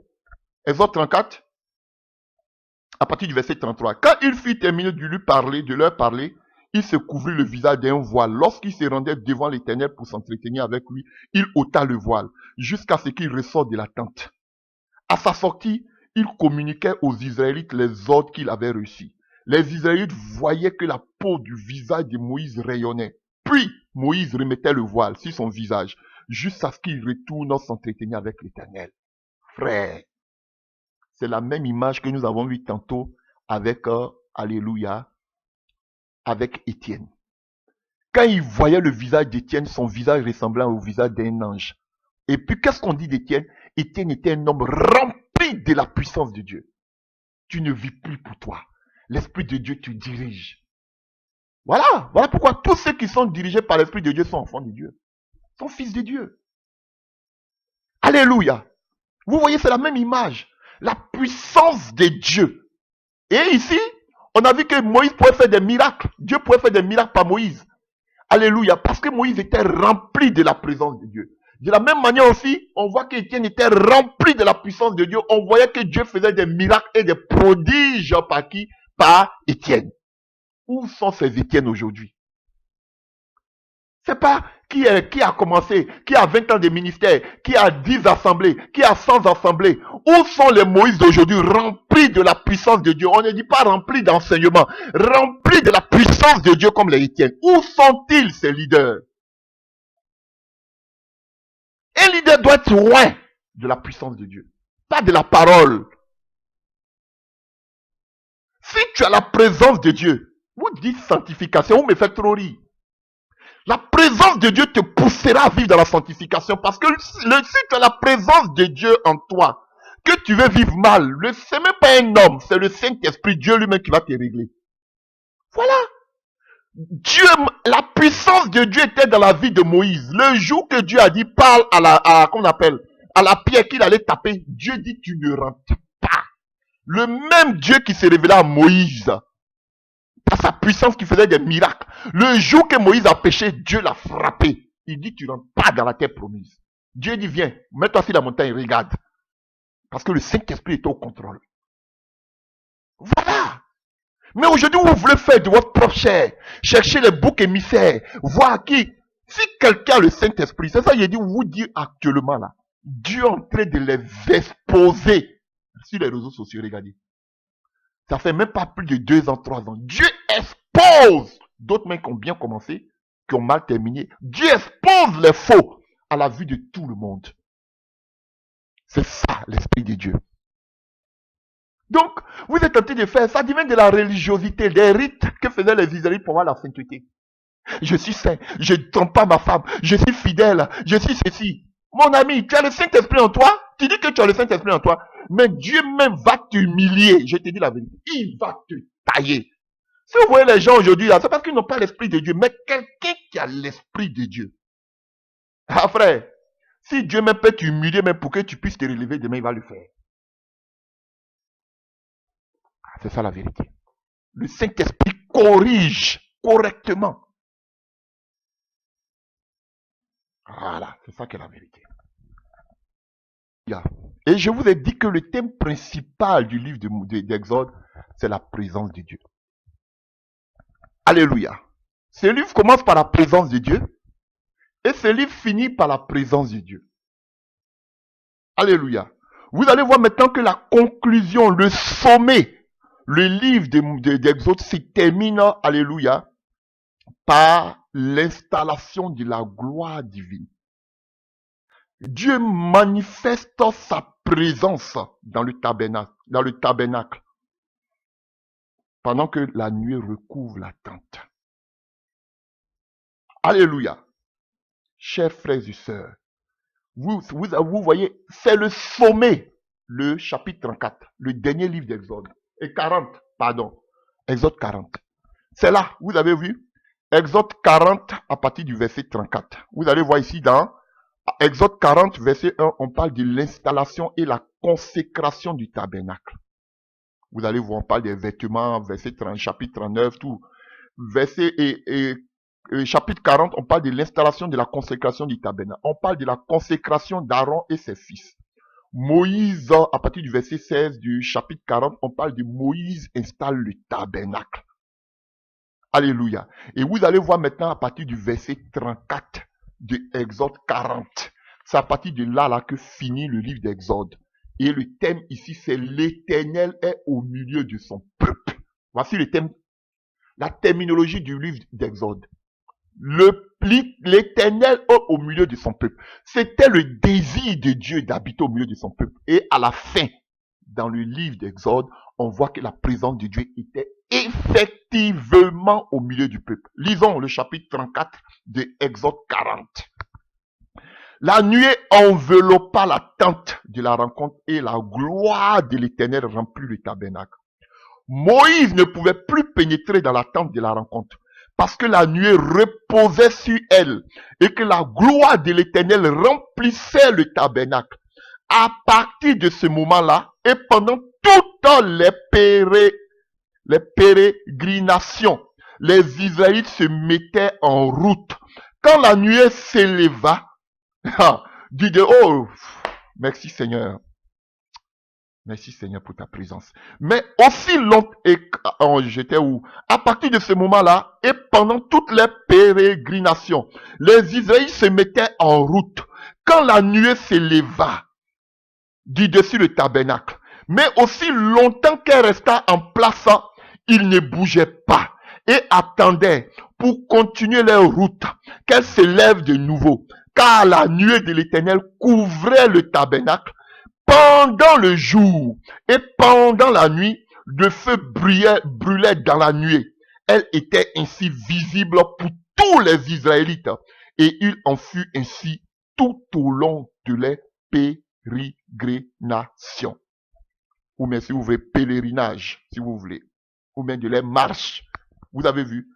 Tout Israël, et c'était visible à tout Israël. Israël a goûté à la gloire de Dieu. Moïse a goûté à la gloire de Dieu.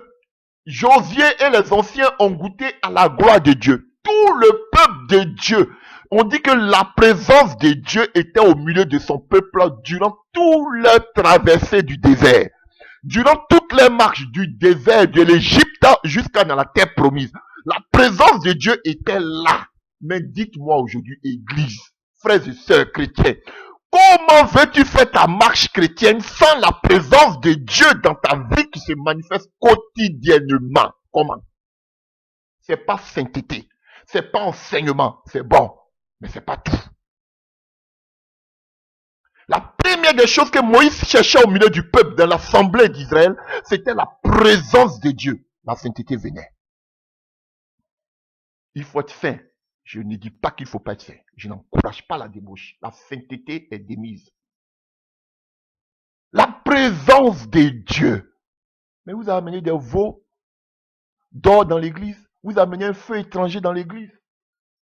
Et aujourd'hui, c'est la magie qui a pris la place. C'est le péché sexuel qui a pris la place. C'est les fausses doctrines qui ont pris la place. Dieu n'est plus là, frère. Vous voulez voir le réveil sans la présence du Dieu au milieu de son peuple, ça ne marche pas. Vous qui parlez de l'église triomphante, on ne peut pas être une église triomphante si Dieu n'est pas au milieu de son peuple. C'est pas possible. Moïse a pu vaincre. Moïse a intercédé pour qu'il y ait la présence de Dieu au milieu du peuple. Voilà toute la réalité, toute la vérité.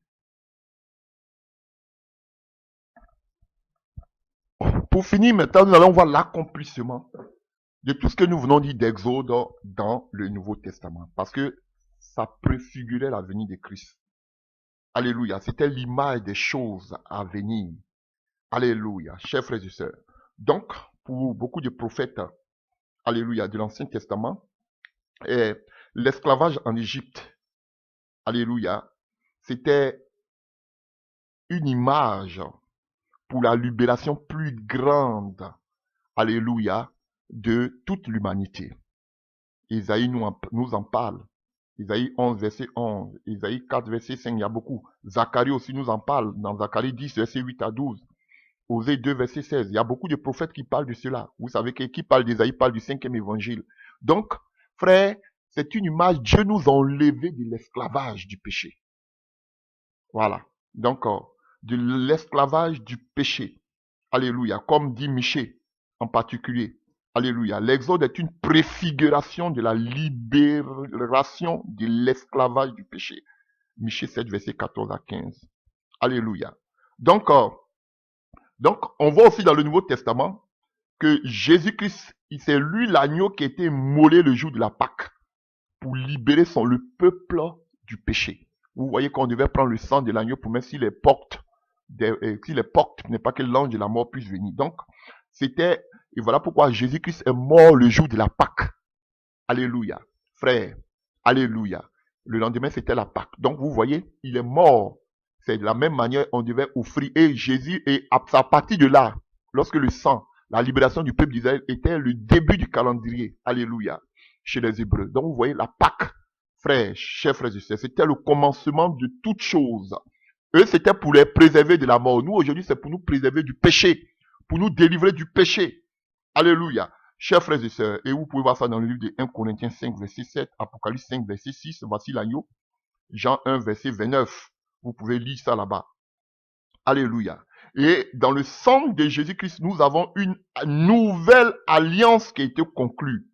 Alléluia. Matthieu 26, à partir du verset 28. Alors, continuons encore. Donc, tout ce que nous voulons des livres de l'Exode, si vous voulez tout le livre d'Exode, alléluia, a inspiré Matthieu à faire un parallèle avec la vie de Jésus. Vous voyez, le livre de l'Exode, Matthieu, je vous dis parmi les évangélistes, parmi les évangiles, les 4 évangiles, Matthieu, il est celui qui a écrit en hébreu.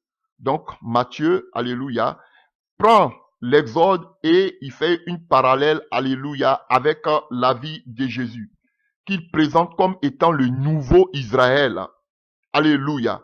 Donc, il dit, oui, on voit Israël qui est sorti de l'Égypte, mais tout cela, c'est Jésus-Christ, c'était l'image de la vie de Jésus-Christ, c'était l'image des choses à venir. Alléluia. Alléluia. Et on voit que le peuple d'Israël, chers frères et sœurs, était emmené en esclavage en Égypte, comme Dieu avait dit à Abraham. Alléluia. Et il fait la parallèle avec la vie de Jésus pour dire que après la naissance de Jésus, Jésus aussi a été emmené en Égypte pour échapper à la mort. Alléluia. On voit que le patriarche Jacob est venu avec toute sa famille, alléluia, en Égypte pour pouvoir échapper à la famine. Donc de la même manière, pour échapper aussi à la mort contre Hérode, Jésus-Christ, après sa naissance, était obligé d'aller en Égypte. Et on voit que plus tard, Dieu va le faire revenir. Vous pouvez voir ça dans le livre de Matthieu 2, à partir du verset 13 à 15, et Matthieu 2, verset 19 à 21. Alléluia. Et on voit que le peuple d'Israël a traversé la mer des roseaux, n'est-ce pas? Alléluia, chers frères et sœurs. Et quand on fait la parallèle avec Jésus-Christ, cela représente le baptême de Jésus-Christ. Jésus aussi est passé dans l'eau. Ça représente, alléluia, le baptême. Et on sait que c'est lorsqu'il est passé par l'eau du baptême qu'une voix ses filles entendent pour dire que voici mon fils en qui je mets toute mon affection, écoutez-le. De la même manière, lorsque le peuple d'Israël est sorti de l'Égypte, qu'ils sont passés par la mer, ils sont devenus enfants de Dieu. Alléluia. Ils sont sortis, ils sont devenus des enfants de Dieu. Vous pouvez voir ça en Matthieu 2, verset 15, Matthieu 3, verset 17. Et ce que je dis, vous pouvez voir en Osée 11, verset 1. Osée 11, verset 1, pour voir que le peuple d'Israël a été appelé aussi enfant de Dieu alors qu'ils ont traversé, alléluia, la mer. Le peuple d'Israël est resté pendant 40 ans dans le désert, n'est-ce pas?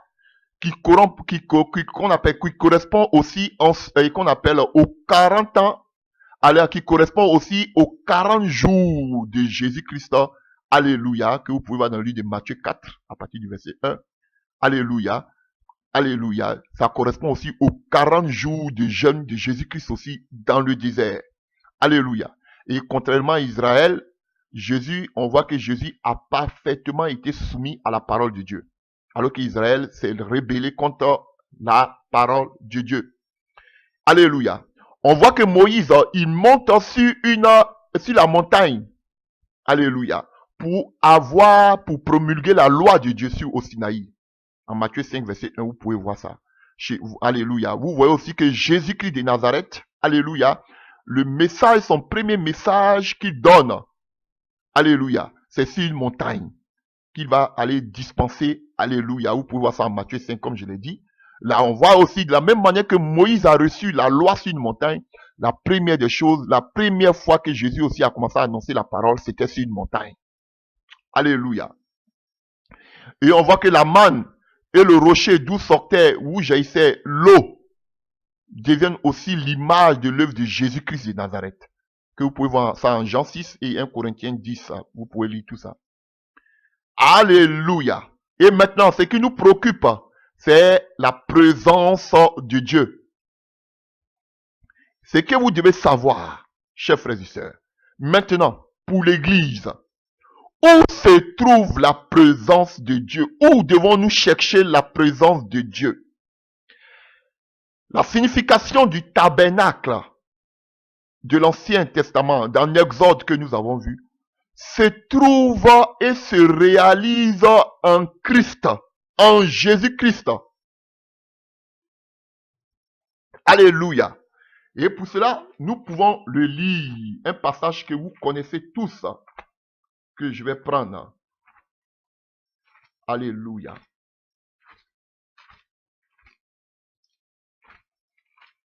Prenons rapidement. Jean 1, à partir du verset 14. Jean 1, à partir du verset 14. Celui qui est la parole est devenu homme. Il a vécu parmi nous. Nous avons contemplé sa gloire, la gloire du Fils unique envoyé par son Père, plénitude de grâce et de vérité. Le peuple d'Israël pouvait contempler la gloire du Dieu vivant. Alléluia. Alléluia, par le tabernacle. Il pouvait contempler par la montagne. Et Jésus-Christ, le tabernacle, se résume maintenant en Jésus-Christ. Et maintenant, on a dit que le but de Dieu, c'était de vivre au milieu de son peuple. N'est-ce pas? Et on dit que Jésus-Christ est venu vivre parmi nous. Emmanuel, Dieu parmi nous. Alléluia. Donc la gloire de Dieu est manifestée au milieu de l'église par Jésus-Christ de Nazareth et par son esprit. Alléluia. Et voilà ce que Jésus dit dans le livre de Jean 14 à partir du verset 23.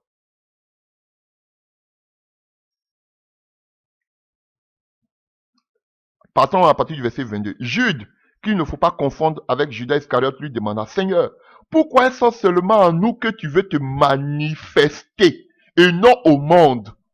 Jésus lui répondit, si quelqu'un m'aime et obéit à ce que j'ai dit, mon Père aussi l'aimera. Nous viendrons tous deux à lui et nous établirons notre demeure chez lui. Alléluia. Vous voyez, je lui dis, pourquoi c'est à nous seulement tu veux te manifester? Donc la manifestation de Dieu, c'est pour le peuple de Dieu. C'était seulement pour le peuple d'Israël. Dieu ne s'est pas manifesté, il a montré ses miracles, il a enlevé le peuple d'Israël de l'Égypte. Mais sa présence là, il a montré les miracles, vous avez vu? Alléluia. Dieu a montré ses miracles aux non-convertis qui étaient des Égyptiens. Mais sa présence là, c'était seulement que pour Israël. Frère, la présence de Dieu, c'est seulement que pour son peuple, l'Église. Mais la manifestation de sa présence se manifeste maintenant pour qui? Les païens. Dieu a manifesté des miracles aux yeux des païens, mais sa présence c'était le secret pour qui? Les initiés qui étaient les Israélites, les chrétiens. Donc la présence de Dieu, c'est seulement pour les convertis, les gens nés de nouveau. Mais c'est parce que tu as la présence de Dieu en toi que tu peux manifester maintenant la puissance de Dieu maintenant à ceux qui ne connaissent pas Dieu pour qu'ils puissent aussi faire partie du peuple de Dieu, l'Église. Donc la présence de Dieu, c'est pour l'Église. La manifestation, c'est pour ceux qui sont dehors, qui ne connaissent pas Dieu. Alléluia, comme Paul l'a manifesté. Dieu se révèle à Paul personnellement dans une vision, sa présence. Mais on voit que Dieu, qu'on appelle, il se révèle à Paul. Alléluia. Mais il manifeste sa gloire par les mains de Paul pour les païens. Voici ça, la réalité. Donc la manifestation, les miracles, les signes et les miracles, les prodiges, c'est pour ceux qui ne connaissent pas Dieu, pour qu'ils donnent leur vie à Jésus. Mais la présence de Dieu, c'est pour l'Église. Dieu ne demeure pas dans le cœur de ceux qui ne le connaissent pas, il demeure dans la vie de ceux qui lui appartiennent. Frère, allons-y encore en profondeur. Jean 14, hein, vous voyez à partir du verset 8, Philippe intervient, Seigneur, montre-nous le Père et cela nous suffit. Et quoi lui répondit Jésus? Après tout le temps que j'ai passé avec vous, tu ne me connais pas encore, Philippe? Celui qui m'a vu a vu le Père. Comment peut-il montre-nous le Père? Et quand vous prenez à partir du verset 15, maintenant il dit, si vous m'aimez, vous suivrez mes enseignements. Et moi, je demanderai le Père de vous donner un autre défenseur de sa cause, afin qu'il reste pour toujours avec vous. C'est l'esprit de vérité. Alléluia. Voilà pourquoi Jésus va dire, il est avantageux pour vous que je parte, parce que si je ne vais pas, le Saint-Esprit ne vient pas. Mais avant de parler du Saint-Esprit, il fallait que d'abord les disciples puissent savoir qui est Jésus, qui est le Dieu qu'ils adorent. Voilà pourquoi quand Dieu se révèle à Moïse, il lui donne son nom, il se révèle dans sa puissance et il lui donne son nom. Voici la vérité, frère. Tu ne peux pas avoir la présence de Dieu si tu ne connais pas ce Dieu. C'est le même principe avec le peuple d'Israël. Moïse a vu la puissance de Dieu et il a demandé, mais qui est ton nom? Voici Philippe ici, il dit, on veut connaître ton nom. Qui es-tu? Tu ne peux pas expérimenter la puissance, la présence de Dieu si tu ne connais pas le Dieu que tu adores. Voici les véritables problèmes de l'Église. Ils ne connaissent pas le Dieu qu'ils adorent. Ils ne peuvent pas manifester la puissance de Dieu. Alléluia. Voilà pourquoi Jésus dit, il est avantageux pour vous que je m'en aille. Jean 16, verset 5. Maintenant, je vais auprès de celui qui m'a envoyé. Et aucun de vous ne me demande où je vais. Mais à cause de ce que je vous ai dit, la tristesse vous a envahi. Pourtant, c'est la vérité. Que je vais pour dire, il vaut mieux pour vous que je m'en aille. En effet, si je ne m'en vais pas, le défenseur ne viendrait pas à vous. Mais si je m'en vais, alors je vous l'enverrai. Donc aujourd'hui, on a le Saint-Esprit qui est à la place de Jésus. Et c'est celui qui viendra, qui est au milieu de nous. Alléluia. Et quand il sera venu, il prouvera au monde qu'il sera au banc. Vous connaissez tous ces passages. Alléluia. Donc, il est au milieu de nous et il vit en nous. Alléluia. Chers frères et sœurs, de telle sorte qu'aujourd'hui, on n'a plus besoin de sanctuaire particulier pour adorer Dieu. On n'a plus besoin d'un lieu quelconque pour adorer Dieu. Regardez ce qu'il dit à la femme samaritaine en Jean 4 à partir du verset 21.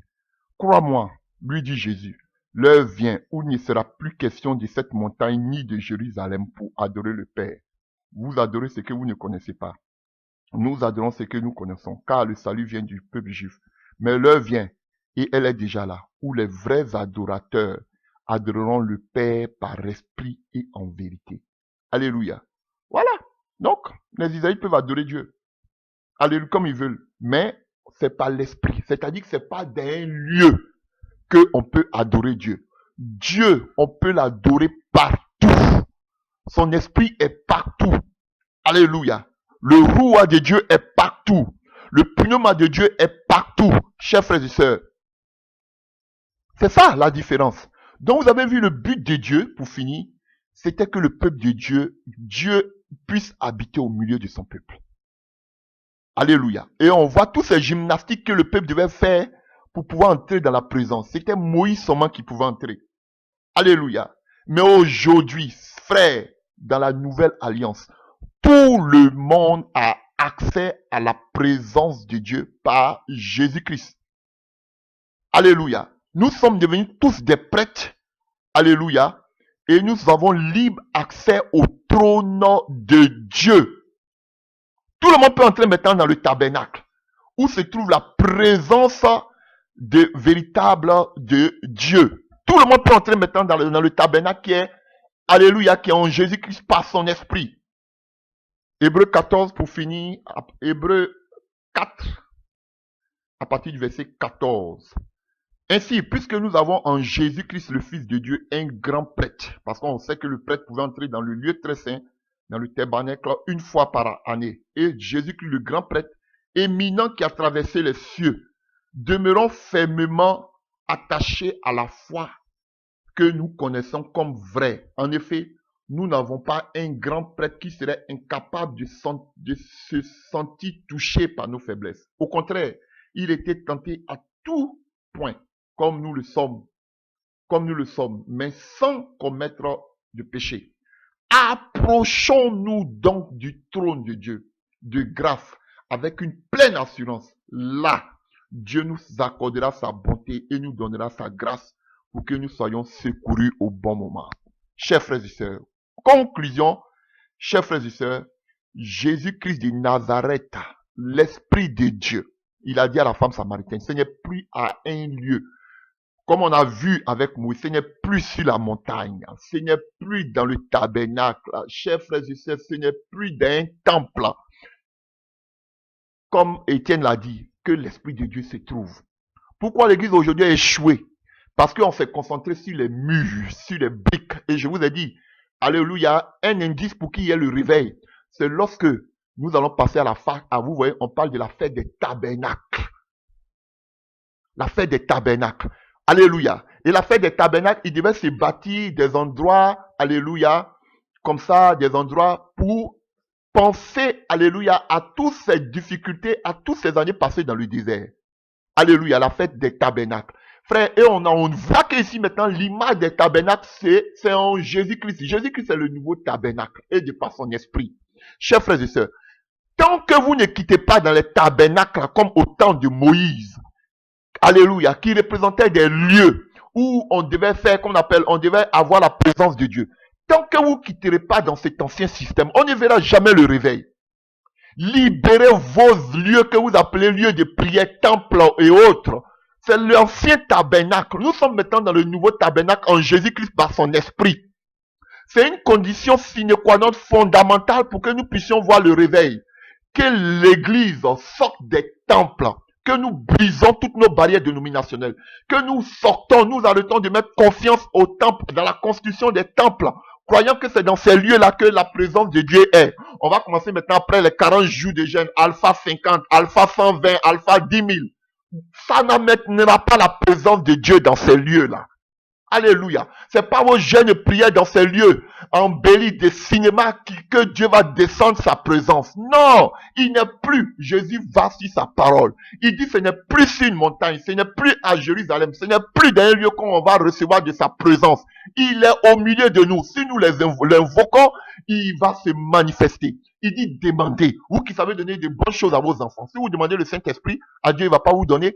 Pendant que les apôtres étaient tentés de prier dans la chambre haute, pendant qu'ils priaient, la puissance de Dieu est descendue sur eux.